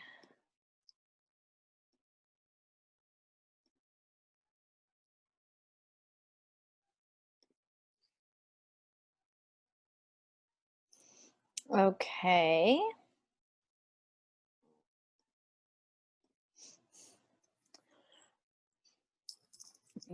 Okay, so let's begin again. Somebody is asking if I could discuss some common issues experienced in regards to menopause and recommendations for them and what they can talk to their doctor to help about. So low desire, pain with sex are pretty common as in menopause. So because of the drop in the hormones, you're going to get like vaginal atrophy, like I discussed. So usually they are recommending a hormone replacement, like a vaginal hormone replacement, or sometimes I guess generalized hormone replacement. But that would be something that one of these doctors, like the ones that I recommended to you, the doctors on the slide are like sexual medicine doctors. So they're really going to be experts in this issue. Or if there's somebody who's an expert in menopause, that's also a good choice for your client. But yeah, there's going to be dryness, vaginal atrophy, and the clitoris like shrinks at menopause, so then you can get problems with arousal and orgasm. So yeah, those are just some things. I hope that's helpful. Okay. Baltimore, trying to think. If you ever want to email me, I can ask my colleagues in a different, if they recommend people in a different city. I know there used to be someone at Johns Hopkins, but I think she retired, and I'm not sure I know anyone now up there. But I can always ask the doctors that I like, and then I'll get back to you. Is that during menopause or after? I believe during and after there would be changes in sexual dysfunction, usually for the not better, for the worse. But they're doing a lot of treatments. So I think I do have a slide, or maybe I'm not sure if I have more information than what I already told you. I can't remember now. But these doctors would be the best ones to discuss if there's like more they can do as far as the hormones or like some kind of oral or like a topical cream or vaginal cream, or I don't remember if this is in the slides, but there's like a new treatment called Mona Lisa. I don't know if you've heard about it. It seems really cool for menopause and postmenopausal. I don't remember now if it's later in the slides. I don't see it. So, it's this like laser that they're doing now at a bunch of clinics in the area. And if you like type, like Google like Mona Lisa treatment or something, you can watch like a video on it. It's a laser treatment that rejuvenates the vaginal tissue. And it's supposed to really help with menopause. So I'm sure it's not FDA approved in America, but it was designed in Italy or something, but they are doing it. Okay. Okay. So then here, this is another thing that if, let's say someone's coming to you with differences in desire, I always want to talk to them about, what does sex mean? What does wanting sex mean? What does enjoying sex mean? What role are they playing? Are they more comfortable in the passive role? What does it mean to have more sex, less sex? Like, what is the meaning of this? I often find that you find a lot of information here. So like I said before, are you betraying someone if you like sex? Is it unsafe to enjoy sex? So for some people, for example, like enjoying sex means they're slutty. Like they've on some unconscious level or subconscious, right? Or what does sex mean? Sex means, enjoying sex means that I become out of control and something bad will happen to me, right? That's like the abortion example. Or what does, or if I, or enjoying sex would mean that I'm not a good religious woman, or I need to enjoy sex less than my husband, or I need to desire sex less than my husband. Like, people come up with a lot of meanings here about desire and arousal and orgasm, and like so I do think the meanings are important. What does it mean, let's say, to him if she doesn't enjoy herself, or if she doesn't want him, right? Sometimes he's very fixated. She might say, I enjoy it every time we're together, I don't see a problem. And for him, he has a problem with her not spontaneously desiring him. And it's like, what does that mean? That means that you don't love me. That means that you don't, I don't know. I mean, people come up with meanings. Yeah, a lot of times men fixate on that they want it to be spontaneous, and that they want it to be that she desires them more. And that feels very important. And a lot of times women will say, I enjoy it when we do it. I have orgasms. I don't see why he needs me to like initiate more or have this desire, right? And for her, now that we know the Rosemary Basson model of female sexual response, now you can educate them that she's acting in a very normal way for the fact that she doesn't have spontaneous sexual desire a lot, and she's responding positively and normally to the sex that they are having. So there doesn't seem to be objectively a problem here, but he feels that there's a problem because what does it mean to him that she doesn't desire him? And a lot of men fixate on that they want it to be spontaneous. And what does it mean that it's spontaneous? What it means is you wanted me. Because if it's planned, it means I was just another thing on your chore list. I was just another thing on your to-do list.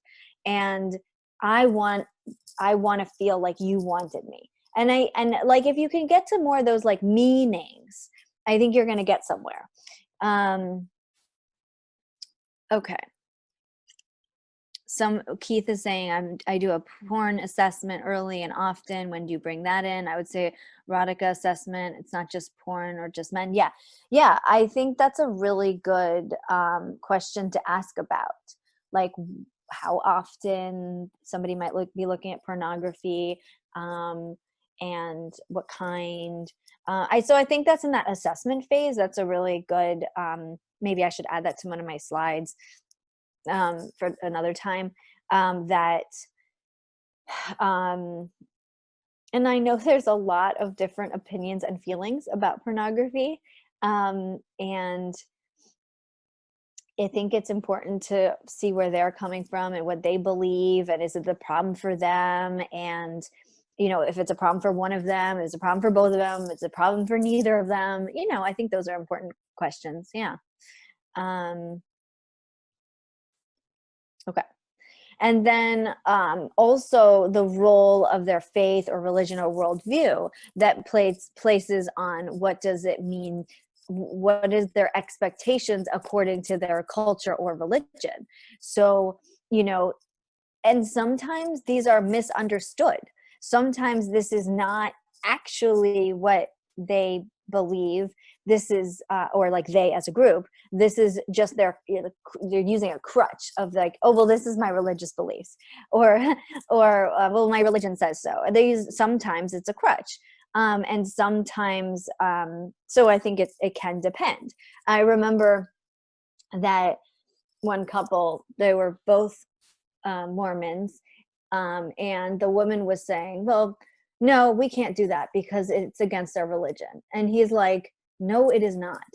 And it's like, I think that it's very helpful to have these conversations together with, both of them about what one thinks is against their religion and what the other thinks is not. And where is she coming up with these ideas and interpretations, and sort of just hiding behind her religion as opposed to, what her husband wanted her to do, which was, could, see that it really wasn't about that. And also very helpful to work with their religious leaders, like their, you could certainly speak with them, for them, or encourage them to speak to their religious guidance, spiritual leaders, to get guidance on this. Because a lot of times people are misinformed, and they'll say such and such is against my religion. And then, a lot of times, well, I personally work with a lot of religious people, and I have a bachelor's degree in cultural and religious anthropology. So I happen to actually know a lot about these different religious beliefs and what may or may not be allowed. And I also teach on this issue. So I personally use that by saying like, well, it says in your book, blah, blah, blah, about this and that. And they find that helpful from me, that I'm able to like meet them in the context of within their religion. Not everybody has the knowledge to be able to do that. So I would only do that if you really feel like you're very strong in their religion and then you know what you're talking about. And I think I personally feel that I can do that effectively. But I also I'm with these different religious leaders all the time. And I speak to them for them or with them, or, and I think for some people, they need that level of permission. They need the religious leader to say, yeah, you should do that, or, whatever is the misunderstanding. Most religions, I find, want the couple to connect, pleasurably and positively. So I usually don't find that there's a conflict here. Okay.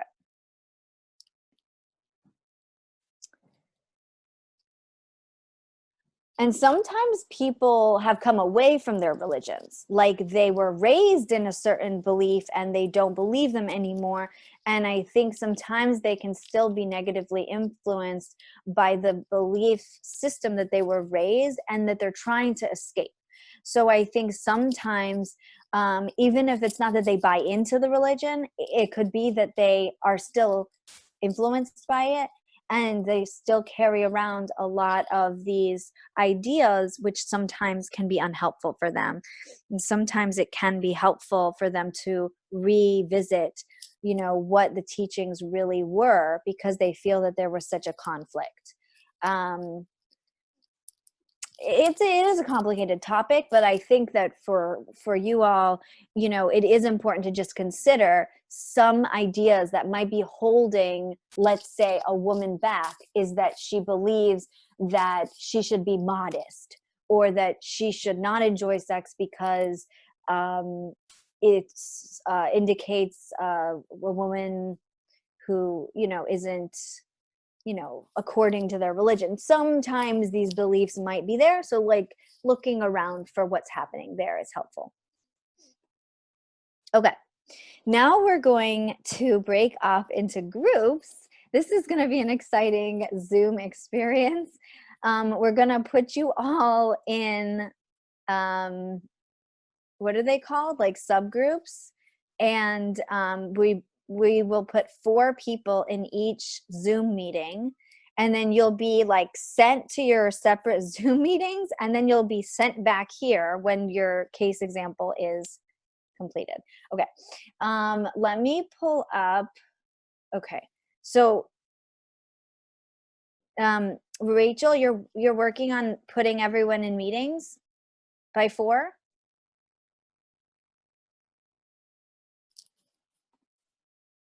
Rachel?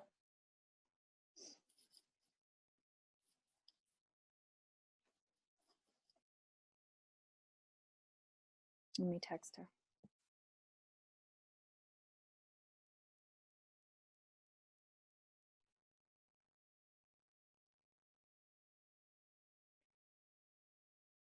Maybe she stepped away to go to the bathroom or something. Rachel?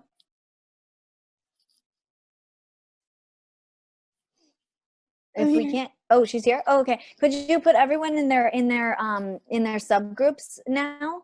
Sure. Okay. So everybody will be sent to groups of 4, and then after 10 minutes, we'll be put back here together, I suppose. And I'm going to put the case example up on the screen. Okay. And also everybody should have the case study. So they won't be able to see your screen. Oh, okay. So, but everybody should have it.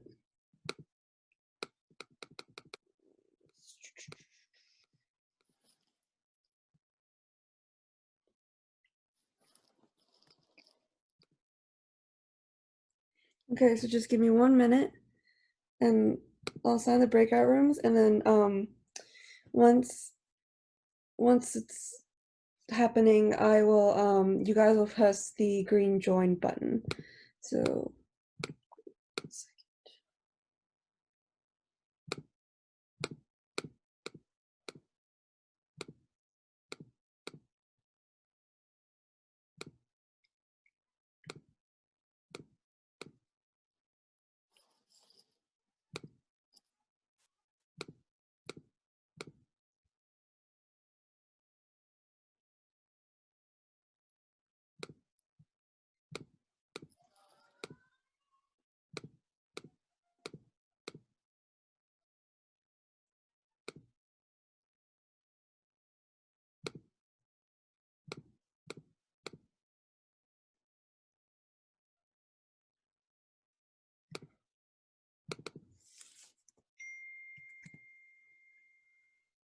okay, so I'm going to open it up for everybody, so you guys go ahead and push the green join button.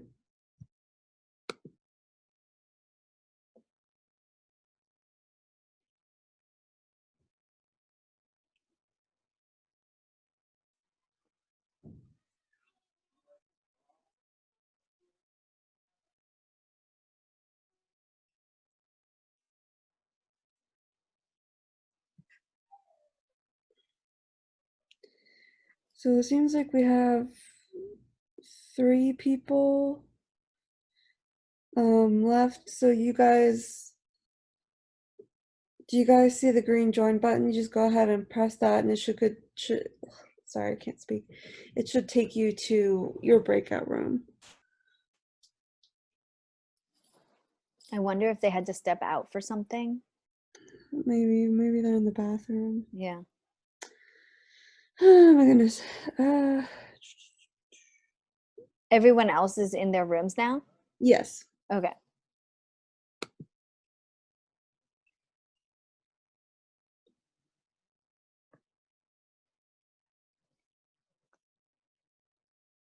Hmm.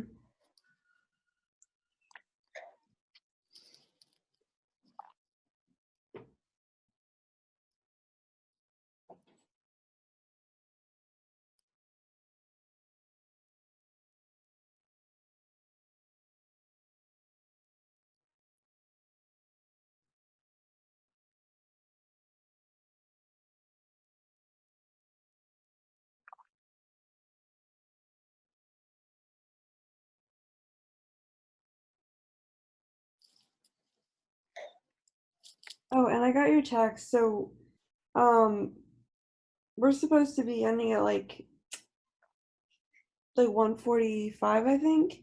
Hmm. Okay.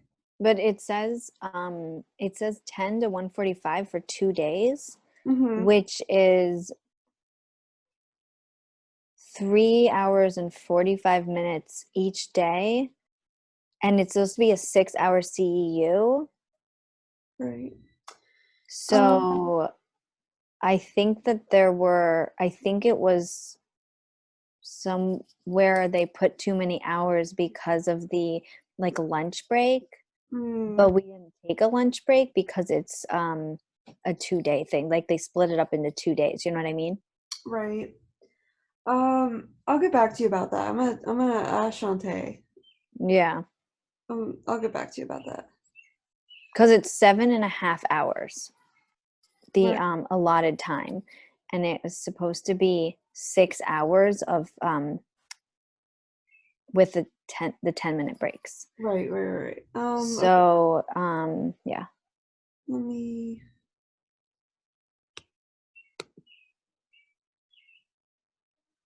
Seems like this person's having issues with. I'm gonna assign you to a room, okay, Aura. I'm going to assign you to a breakout room. It seems like you, for some reason, um, can't get into the room. So, Oh, so I'm gonna put you in a breakout room, okay? okay, thank you. Uh-huh. So, um, so go ahead and join. Okay, cool.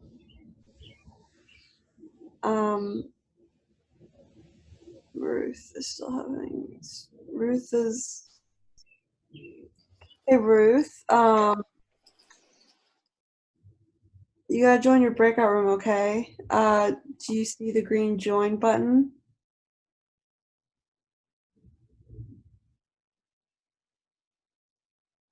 She must have stepped away because she's not responding. That's not good.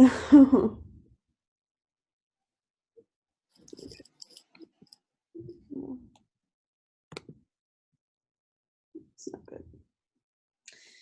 All right.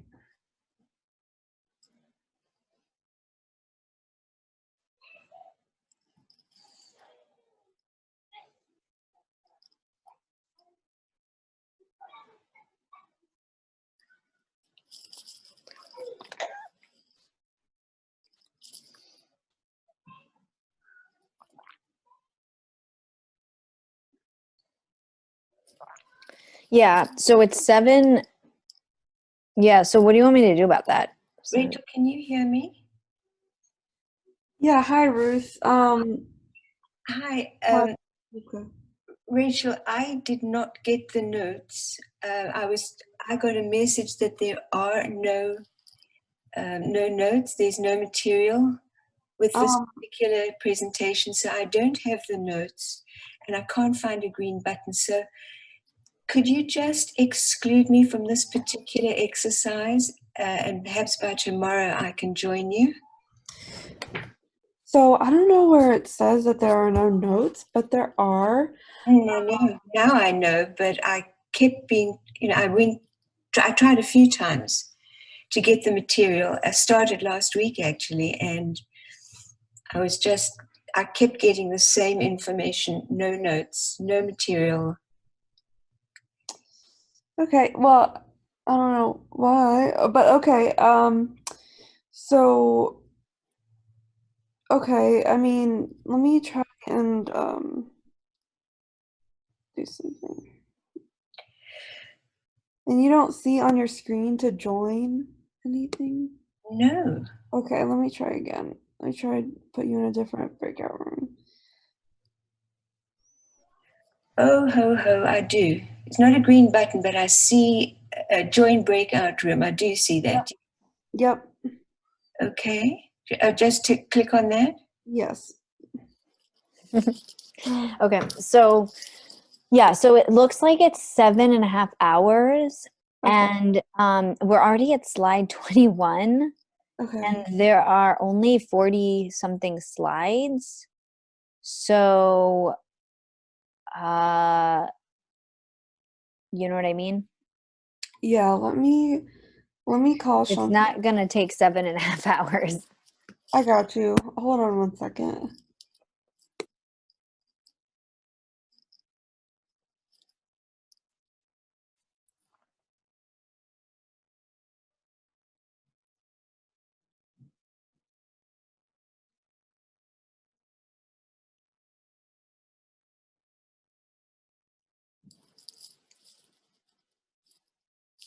I mean, I'm going to try to get more discussion going about all the case examples, but I am concerned that it says 7.5 hours and they're only getting 6 CEUs for it.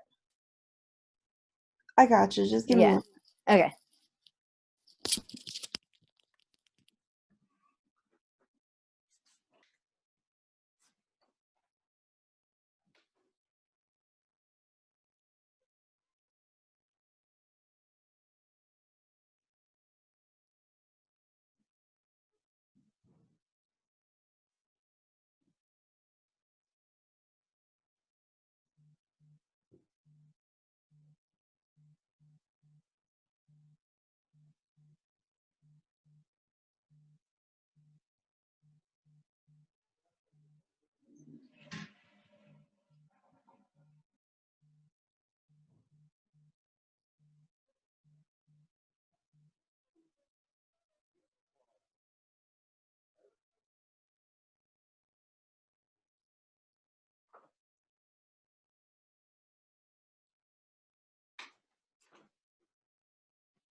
Yeah, so Shantae, oh, everybody's popped back in. You can just text me. Do you want to Yeah, I'll text me? text you. Okay.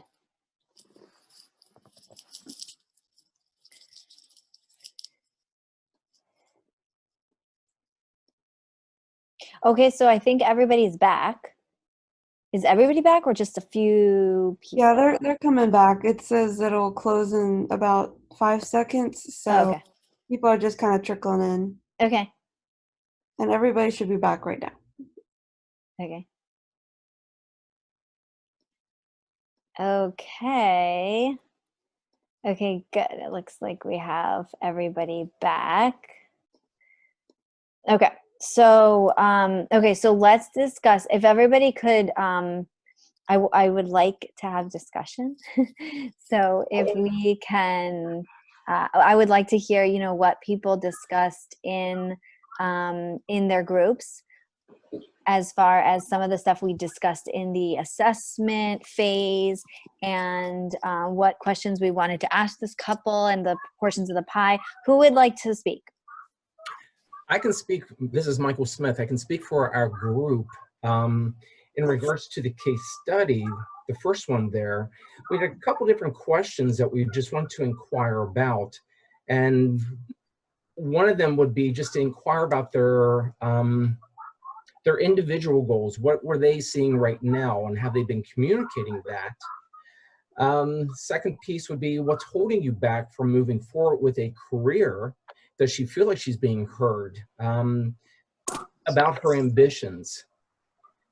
3, ask about the divorce and what's keeping them together. And the last question that we had was, in regards to how satisfied are they with their current sex life? Frequency, how often is things happening with them? So those are some of the things that we were touching on. That sounds good. Who else wants to share from their groups? Hi, this is Samina. I will share for our group. So we touched upon a few things. One was to first ask how often they are having sex to kind of address like that lack of desire issue. And then asking Joan, how does she see their marriage improving? What goals does she have to, what goals would she have to see some kind of improvement? And then asking Lewis, does he like understand her goals, and maybe how can he help meet her goals? Also asking her about the depression, just trying to get a little bit more information about that. Also asking about, they had mentioned that they previously went to therapy, so just kind of trying to get some context of how that went. Mm-hmm. Also asking about the impact of like the implication of divorce, like when it was previously brought up, specifically how it impacted her, because we kind of thought that obviously that's going to impact like feeling safe and having a desire to be intimate. So yeah. Yeah, that sounds good.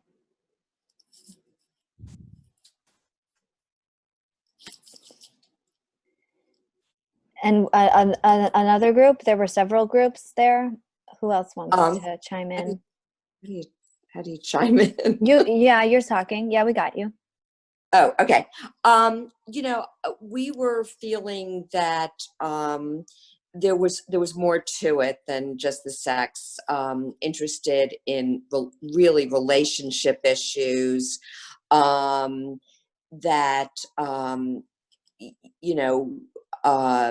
Wondered a lot about the depression and the treatment. I was wondering about maybe some access to for him. And the imbalance. Somebody in the group said, what does she mean by it's not been balanced? You look at the ages of their children. Did he participate? Did she feel overwhelmed? And how has that impacted their sex life? And somebody in the group mentioned, really trying to understand the which you had put up, Rivka, about the meaning of sex for them. But communication, it just smacked to me of there are a lot of underlying issues. And then the biology to midlife, perimenopausal, and also what is he going through. And somebody in the group mentioned, and I thought this was really good, she's been pathologized, and you want to be careful not to do that. I thought that was an excellent comment from somebody in the group. Yeah, who else wants to share what could be? So let's focus on, so with the pie, like what's happening with one of each of them, like individually, psychologically, what's happening with the relationship dynamics, and what's happening like with the biology, physiological things, those sexual history, all those types of things. Anybody else have anything more that you want to jump in with, what portions of the pie you hear in that summary, and then like what portions seem larger than others, because they're not going to be equal sizes. For some people, the relationship is going to be a small piece because it's fairly pleasant or happy or functional, and for some people it's a larger piece of the pie. So for this couple, I always felt that it was pretty big piece of the pie. I don't know what other people see just in the blurb. I mean, I know them from like the work, but I don't know what stands out in just the blurb. What else do people want to talk about? In our group, we also, just like Linda said at the end, that the woman was pathologized, but we also noticed that in the blurb, it looks like it's all her fault, or that's what's discussed, that she is the one who's not satisfied in terms of like her life choices, and she also has the history of depression, but we don't hear about any of his possible past. So I think the larger portion of the assessment would also be about the relationship and how much that affects. To me, it occurred the balance of power would be something you'd want to look at, because he wants her to take initiative, but the whole way this blurb makes it look like he's the one in charge, and she is not. So that could affect their life.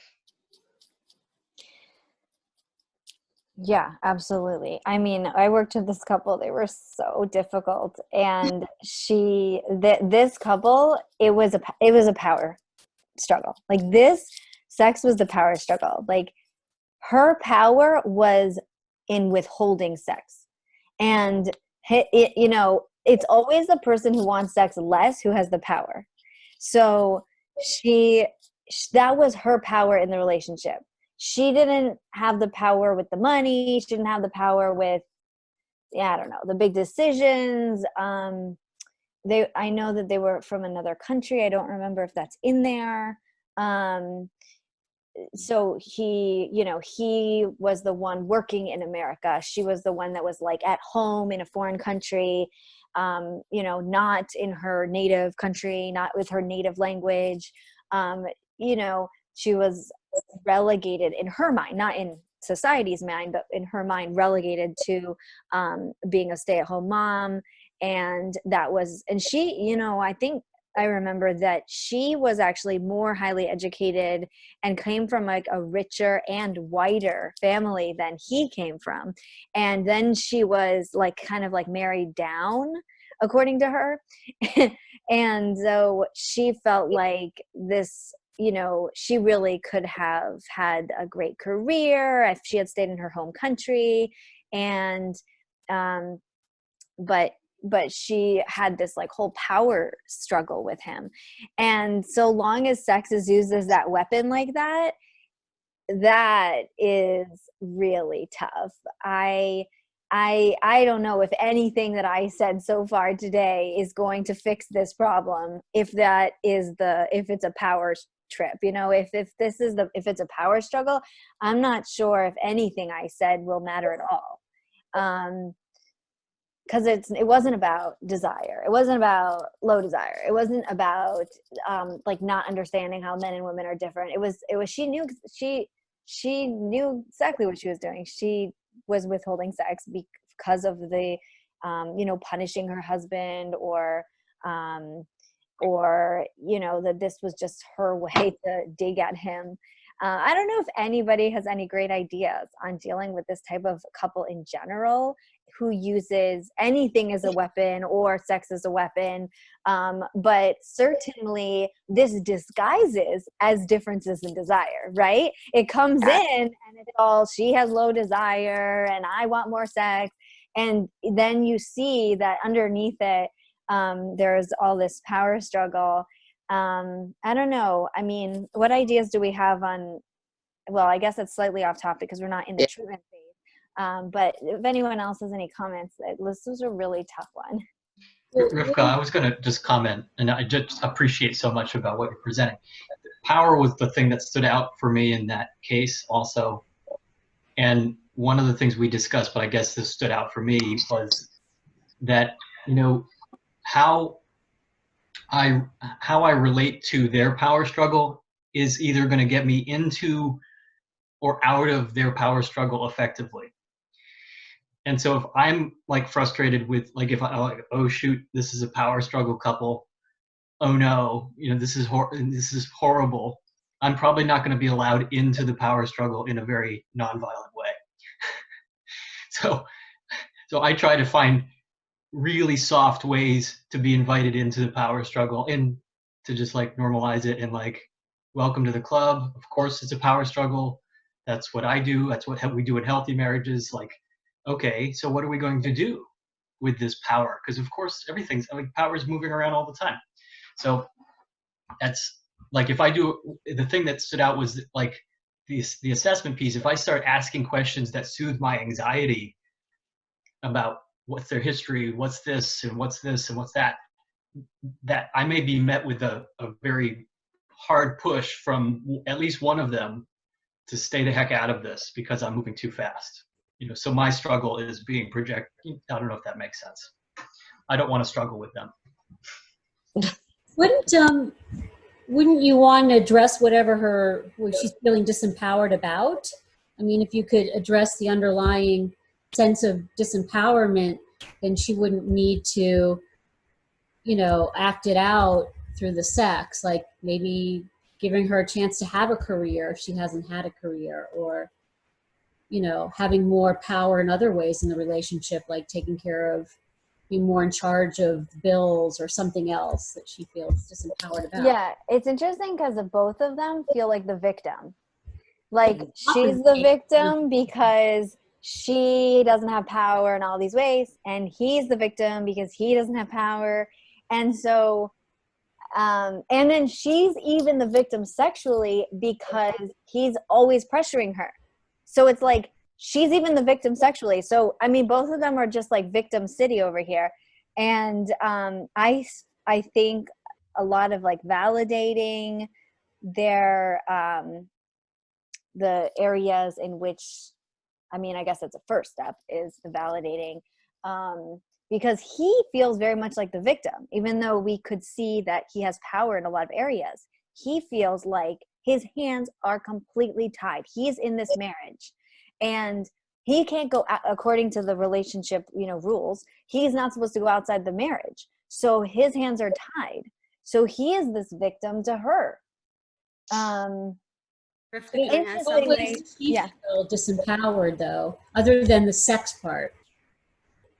And to him, that feels like 50% of the marriage, right? Because if you have a problem with sex, it feels like a huge part of the but what ways does she feel disempowered in the relationship? You said that she wanted a career and that... Yeah, like he kind of controls the money and, so, you know, power in those ways. Yeah. She had a career and she had more say over other areas, then maybe she wouldn't feel the need to have so much power sexually.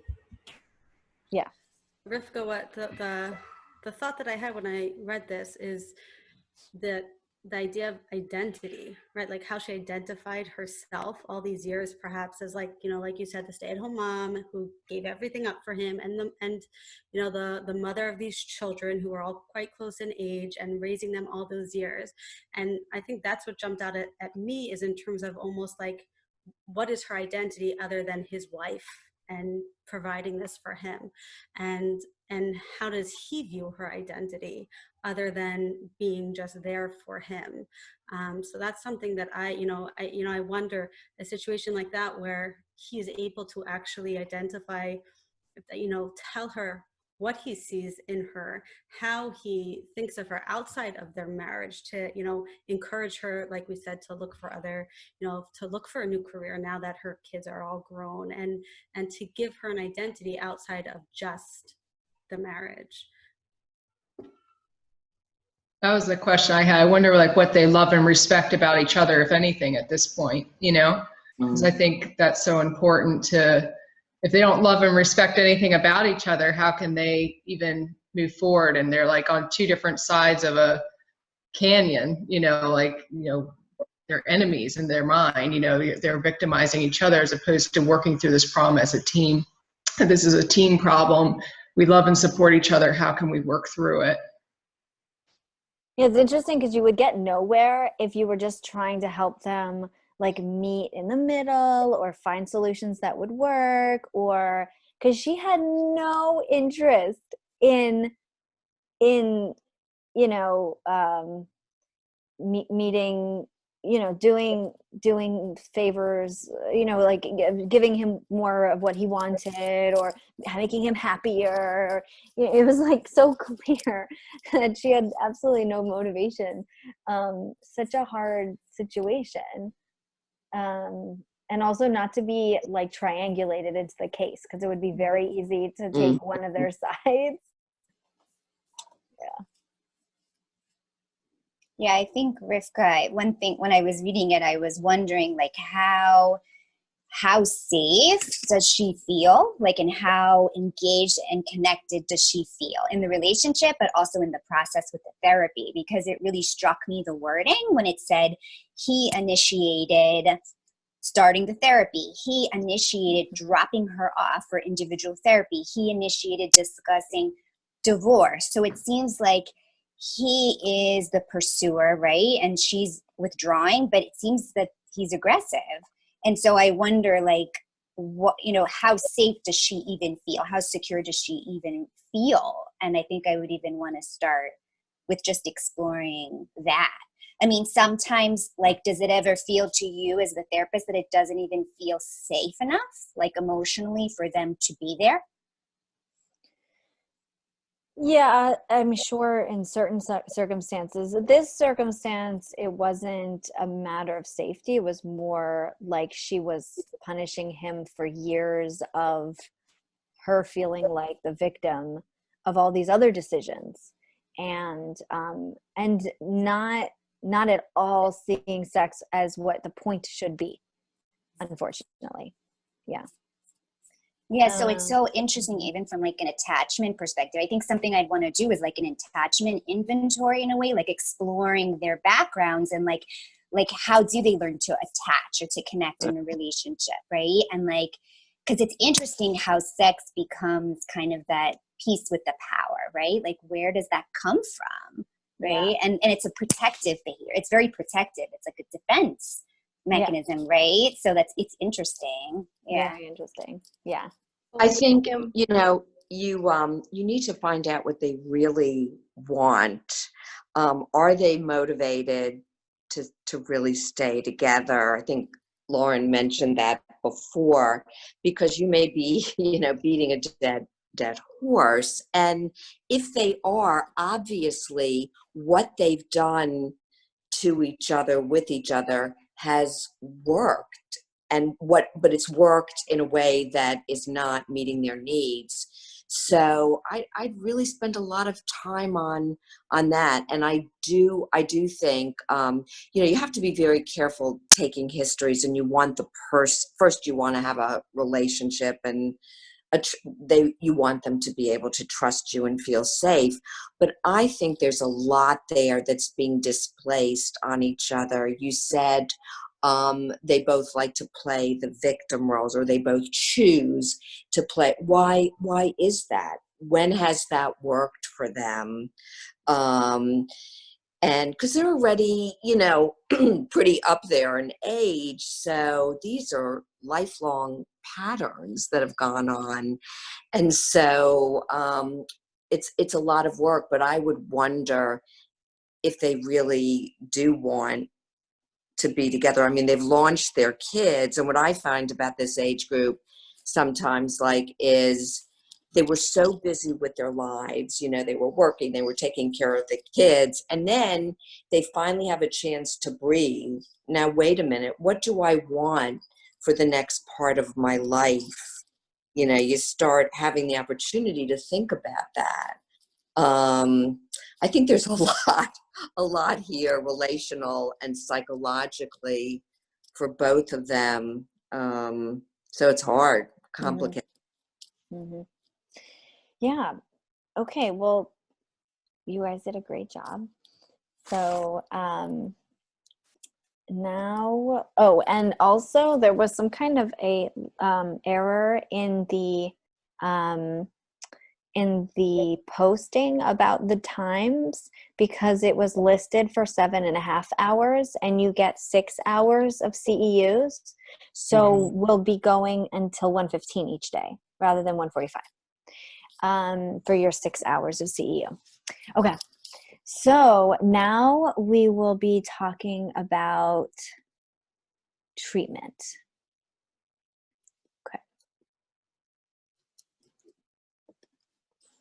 Okay, so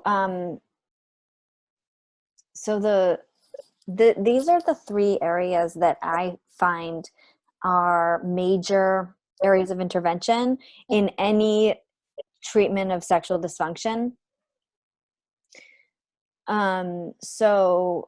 Could you guys or Rachel, could you mute everyone again and then they can unmute themselves again? Sure. As needed, yeah.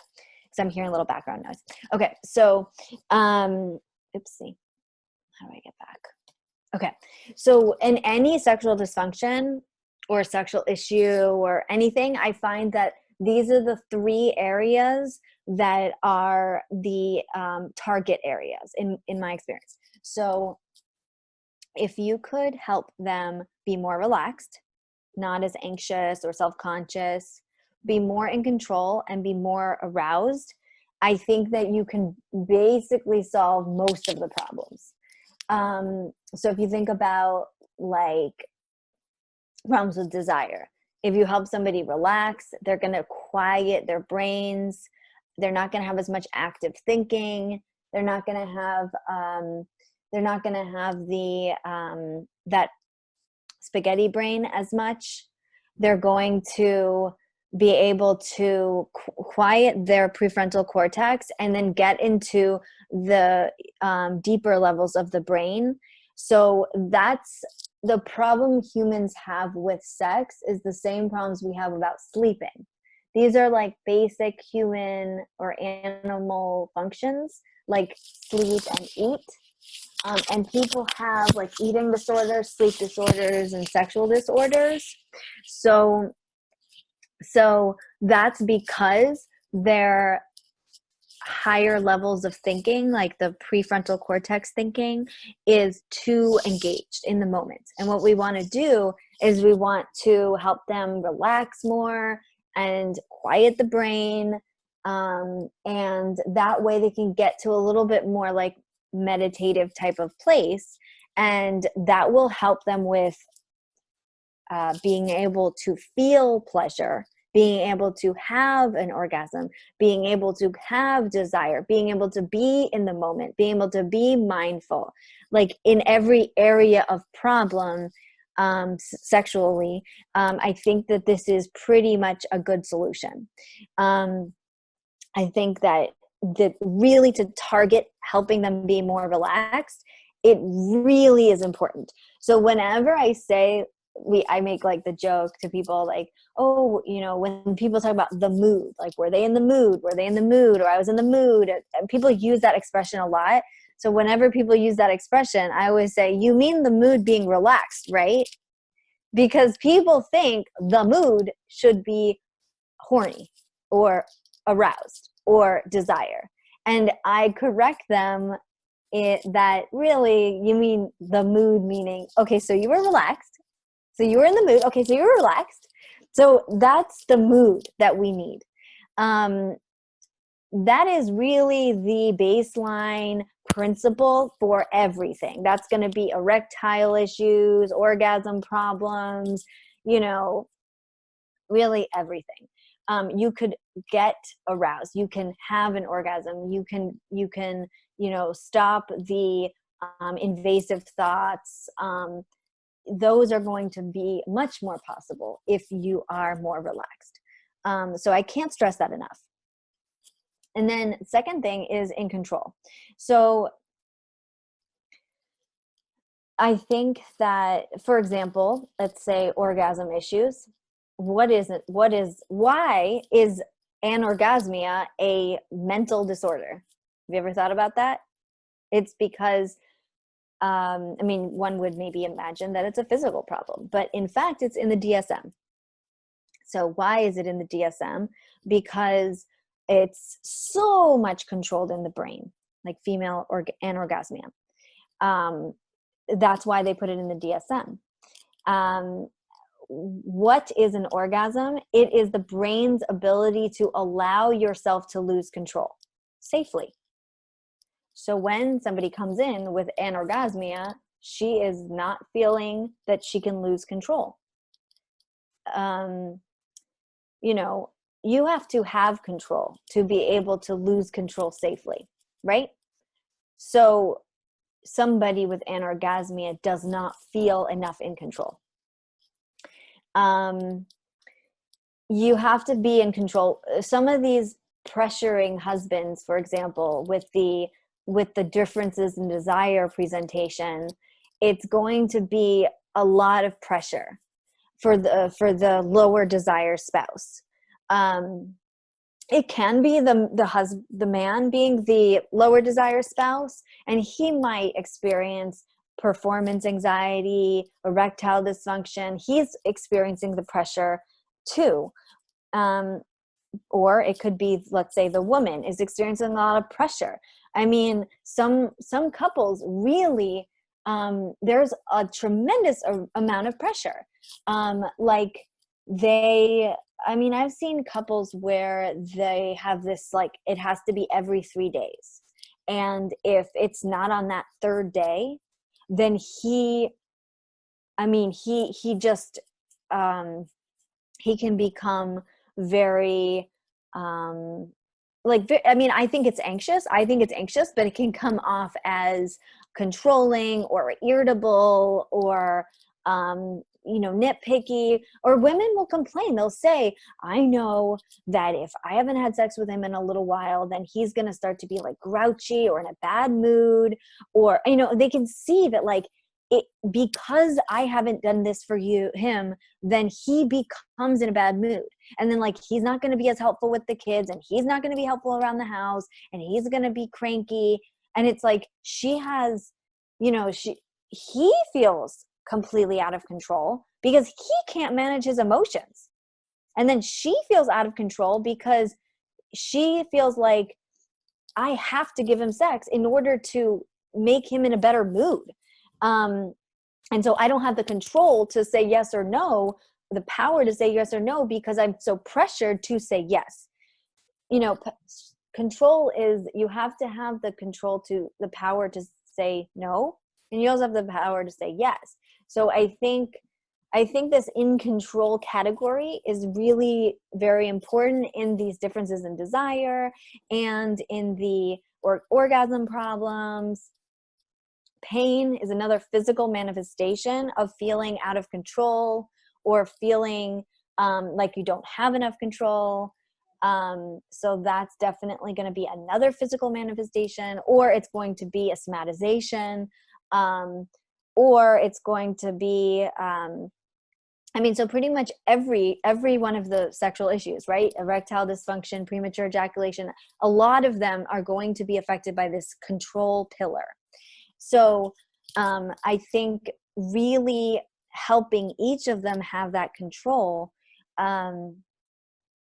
we can talk a little bit more about that in practice, but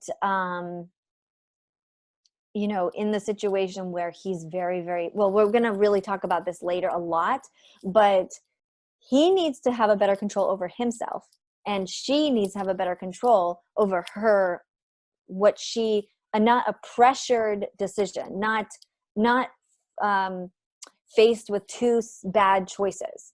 Either I have sex with my husband, which I don't want, or I have to live with a cranky husband because I didn't have sex with him. Like, those are the two choices she's going to have. So she doesn't really feel like she has a lot of control.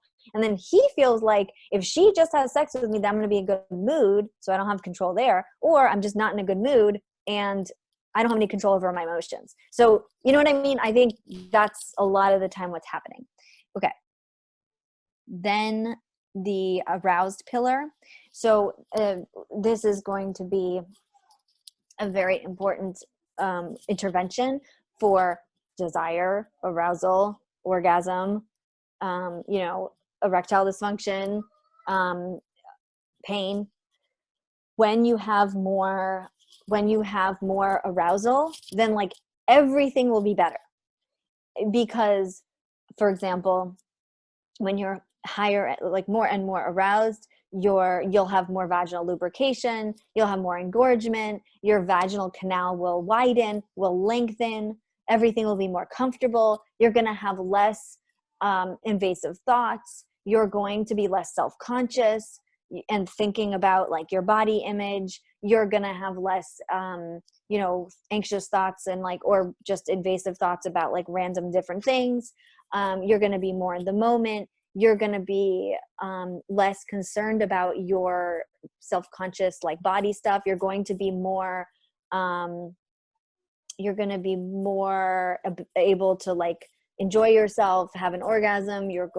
So many things. You're going to be able to perform better because you're not going to be so focused on your performance. So many levels of things will be better if you're more aroused. So that will also be something that you could help them deal with, is sometimes they're having sex at such a low level of arousal that that is one of the problems in and of itself. Okay, so we're gonna improve those 3 areas of the pie. So certainly it's within your purview to be helping them with the psychological, the relational, helping them find these doctors. It's going to, in addressing the anxiety, addressing the depression, addressing all the stuff that we've talked about. You're going to be helping them with all those things. And then we're going to be, where the goal should be to change the goal from intercourse and orgasm to pleasure and connection. This is very, very important. Most people frame the goal as intercourse or orgasm or male orgasm. Most people would say that's the definition of success. If that's your definition of success, there's going to be a lot of problems.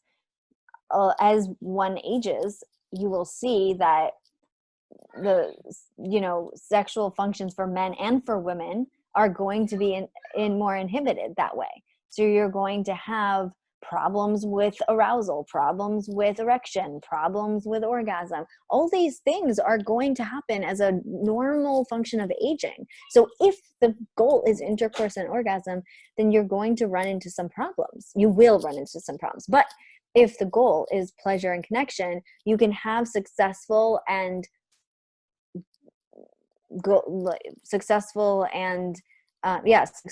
sex always, because the goal was that you would have pleasure as opposed to orgasm, and the goal is that you would connect. So then it's like always a win-win. So then you're going to work on the relationship stuff like we talked about, scheduling intimacy.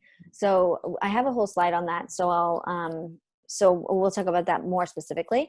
And then you can refer to people that you need, like a pelvic floor physical therapist. That's going to help with problems with especially pain. But they help with a lot of different issues like urinary incontinence or erectile dysfunction, so many things. So it's good for you to know some of the pelvic floor physical therapists too. Okay, so scheduling intimacy. So remember that I said here scheduling intimacy. I didn't say schedule sex. And so what I'm saying is they're not planning to have sex.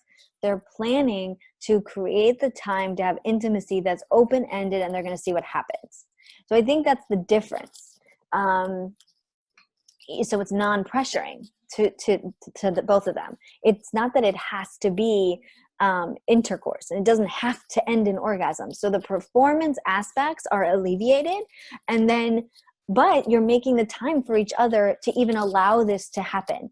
Because remember what we talked about with the spontaneous sexual drive is that if you don't engage in the cycle and if you don't engage in the touch, you're not going to get the arousal and the desire. So you're definitely not going, what's that like baseball thing? Like you're going to miss 100% of the shots that you didn't take or whatever, something like that, right? If you never engage in the touch, you're definitely not going to have the arousal and the desire, right? So for these women who have such low spontaneous sexual drive, which is very common and normal. So you have to engage in the touch. You have to get in there and you have to lay down next to each other and you have to actually touch. And only with that will you even have the opportunity to get arousal and desire. If they have it on their schedule, then neither has to initiate. See, this is one of the problems with the whole higher desire, lower desire couples, is that it's always a matter of who's initiating. One of them's initiating. Always, let's say the higher desire spouse is initiating. The lower desire spouse always has to respond. You know, it's always this vicious cycle. But what if neither of them had to initiate? Right? What if it was just like on the calendar? It would be so much less pressuring, and it would be something that they both agreed ahead of time. Like, yes, we're going to, like, this is what is on the schedule for tonight. And it's, again, set a time aside for intimacy. It doesn't mean they have to have intercourse. Okay. And if they have it on their schedule, then the lower desire spouse knows what's coming and has an easier time preparing preparing mentally. So a lot of times one of the problems is if you ask them, like, how does it play out? Like, give me the story of the typical story, how things play out. If you ask them for the typical story, it's usually like, story usually starts with, so we got into bed at 11 o'clock. And so it's like, you already started off bad. You already started off, it's too late. It's too late. You're too tired. You get into bed and you think, I'm going to sleep now. And then one person initiates. So it's like the beginning of the story is already wrong. So you really have to, if you had it on the schedule earlier, then let's say the lower desire spouse could have spent time mentally and emotionally preparing. So for them, oftentimes it takes a lot of preparation. Like, how many times have you heard a woman say that they can't have sex unless there's no dishes in the sink? It's like, there's all these preparations. The kitchen needs to be clean. They need to take a shower. They need to, their room has to be tidy. They have to, so many things need to happen. And that's fine. And that's fine if she feels that she needs that. So then she needs to start those preparations, and she needs to be doing those in advance. She can't just fall into bed at 11 o'clock and then he's all of a sudden initiating and she's like, well, wait a minute, I didn't do any of my preparations. I didn't see this coming. She needs to, prepare her brain that this is, on the schedule. So I do think that many times men don't have that. And many times men don't understand that at all. And it's like, what does the kitchen sink have to do with being in this room? It doesn't make any sense at all. But it's like, she cannot relax knowing that it's out there. But if she knew that this was coming, she would be able to take care of that in advance. Or they would be able to organize a solution in advance. And just having more time to repair. So she could, take her shower at 9 o'clock instead of 10:45. So she could sort of prepare her evening in a way that would be better for her schedule. Like, so many preparations. Okay. And then waiting to be in the mood, AKA horny, will likely take weeks or months. So for them to be waiting until the mood strikes them is not a good strategy at all. That's why I say the mood should be relaxed. So that's why I start out with, when in the week are you most likely to be relaxed? Maybe that's Friday night. Maybe that's Sunday night. Maybe that's Sunday morning. Maybe that's Tuesday night. I don't know. Whatever it is, it could be morning. It could be in the middle of the day. It could, whatever is I don't know what's their situation with jobs and kids. If it's the end of the week, if it's the beginning, if they're too tired on Friday night because it's the end of the week, but Sunday night, but it's like, when are you most likely to be relaxed? That's going to be the best starting point. Any questions on that, guys?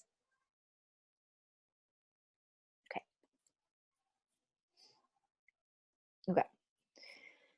So let's talk about the first pillar. We did talk about it a little bit.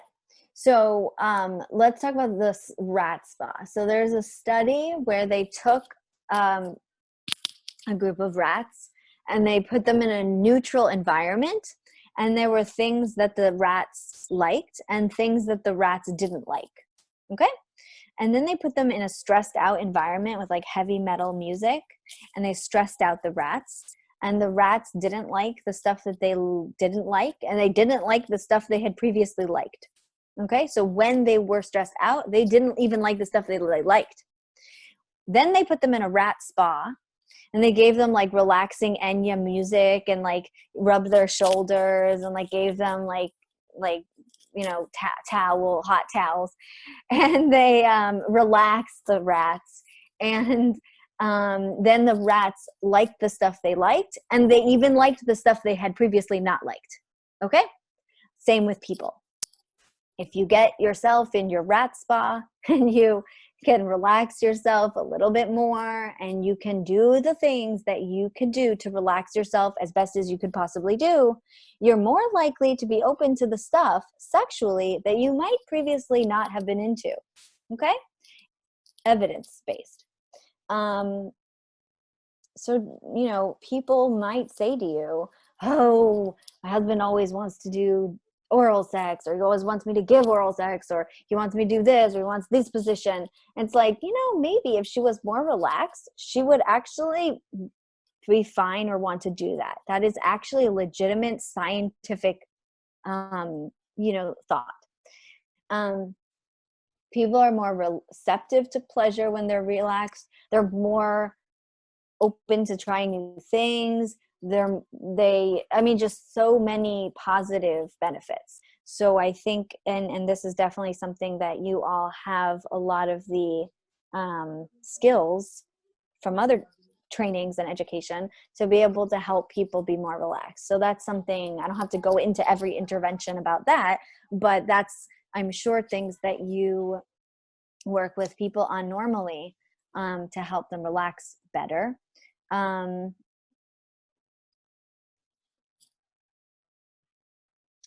Somebody's typing something. Let's see. What about when one partner doesn't want to schedule intimacy because they worry it will feel confining or unwanted at that time? Do you encourage flexibility around the schedule intimacy? And what about changes to the schedule? Yeah. Okay. So that's a good question. Okay. Sometimes people's work schedules are like shift work or something, and it's not like every Friday or every Saturday or every Sunday is good.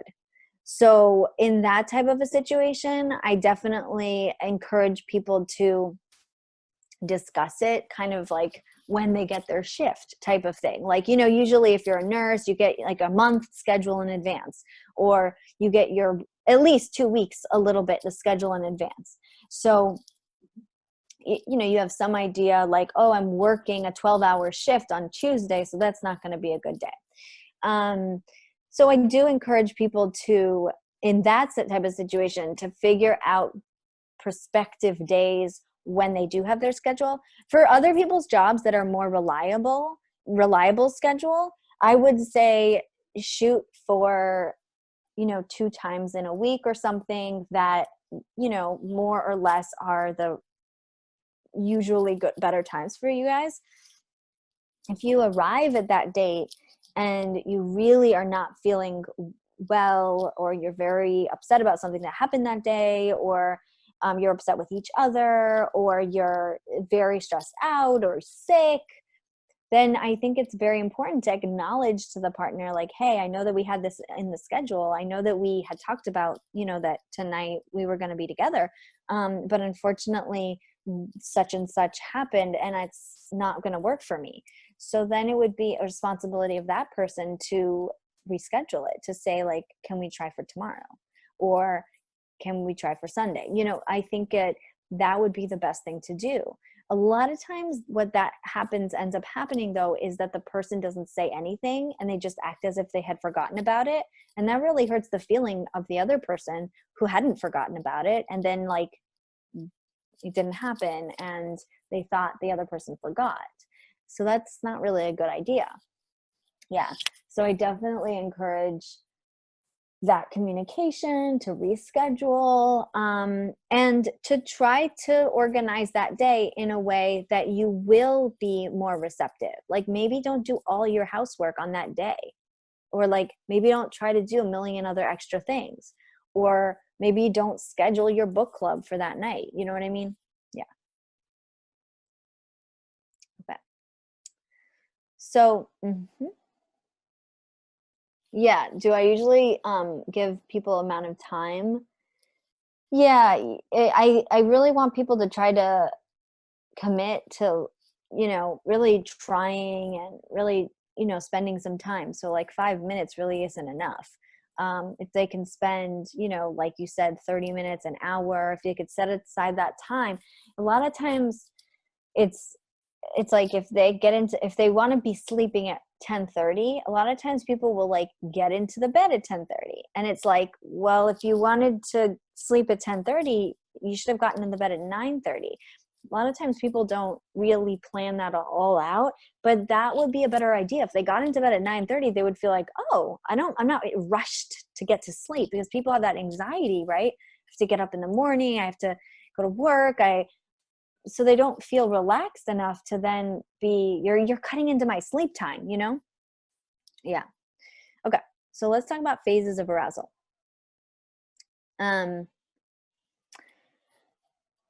I like to point out to people that you can definitely start in the negative numbers. Okay. So it doesn't start with 0. 0 is neutral. A lot of times people are starting in the negative numbers on any given day. So -10 to +10. -10 to -5 is like very anxious, very upset, very stressed, not a good place. Probably not going to be a good night for you. -5 to -2 is like you're still pretty anxious, upset, stressed. Many women will be in somewhere in the negative numbers. I say women, I'm sure men too. I just see this a lot in women. At some point in the day, I think it can get very in the negative numbers. Okay? Then you get to like -2 to 0 is like slightly stressed or anxious or frustrated. Okay? So that's kind of a -2 situation. A 0 is like neutral. Okay? +1 to +3 is like a calm, relaxed, cozy, warm sensation in your body. A 3 to a 6 is you're starting to see a lessening of active thoughts in the mind, perhaps tingling breasts or genitals, feelings of engorgement or lubrication may occur. That's like more getting into the aroused state. And you have +7 to 10, where you're going to have reduced self-conscious thoughts and feelings, more of this warmth in, oops, sorry, what did I do?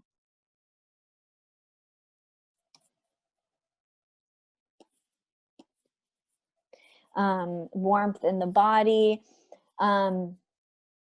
Okay, so I wrote here yellow, red, and green zones. Okay, so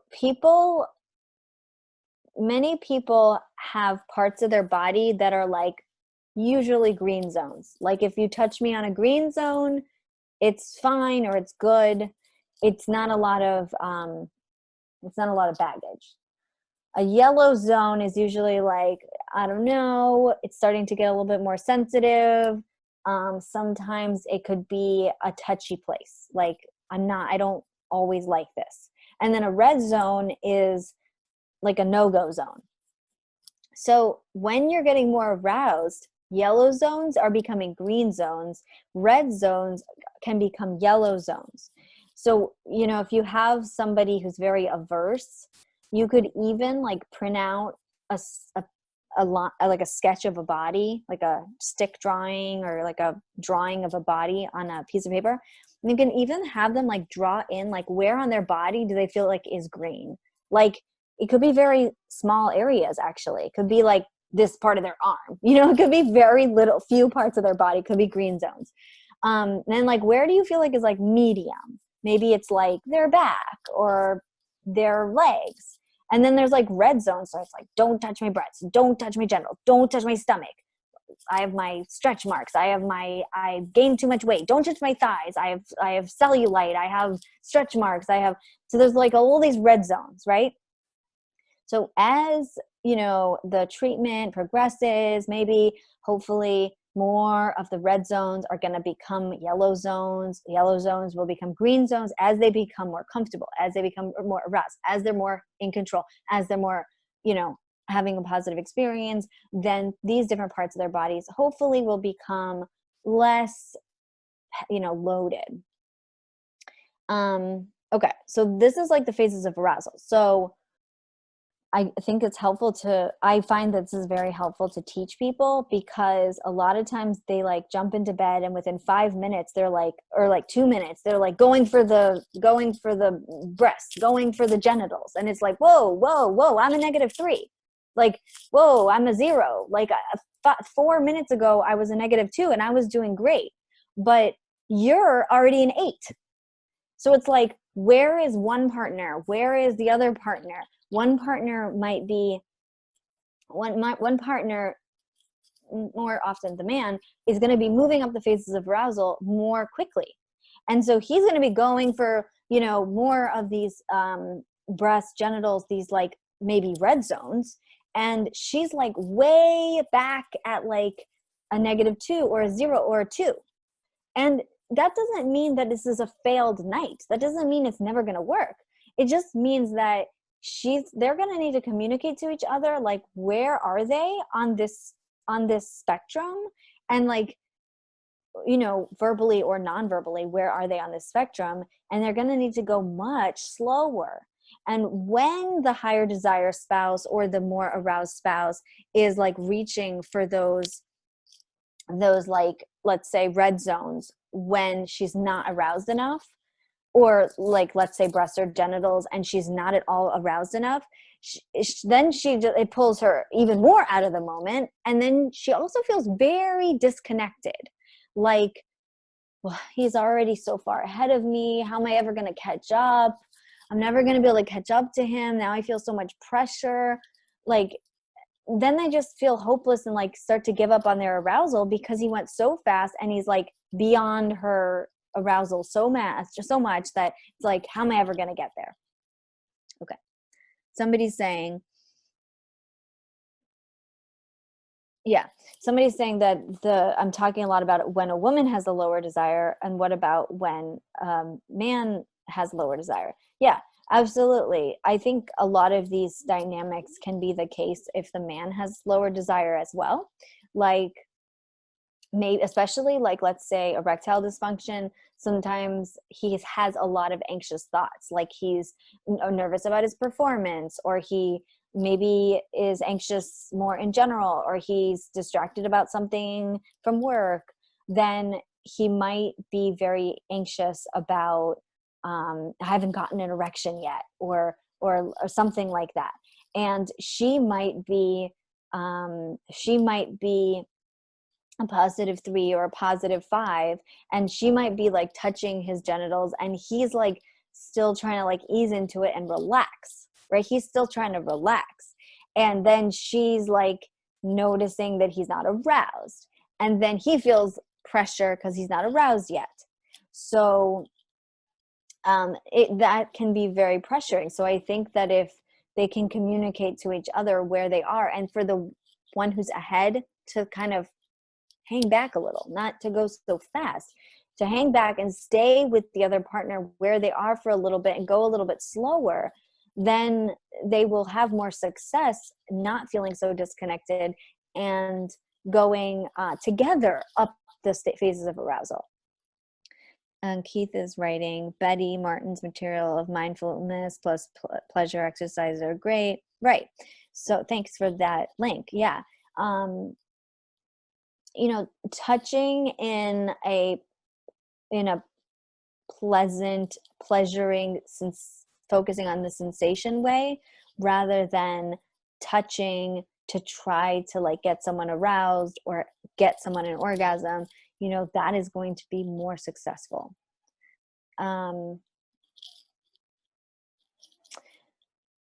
Okay, I think that's a good place to stop.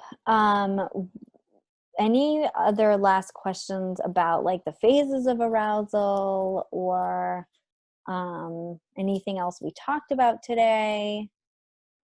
I know that was really a lot. I'm really covering a lot of like ground, and then next time there's more ground, and then there's a lot of case studies. So I'm hoping that we have more discussion, because I really think that we all got a lot from that. And also just like more group interaction and more questions. So I think that's really great. Yeah. Anybody have any more questions before we end for today? Okay, so I'll see you all tomorrow.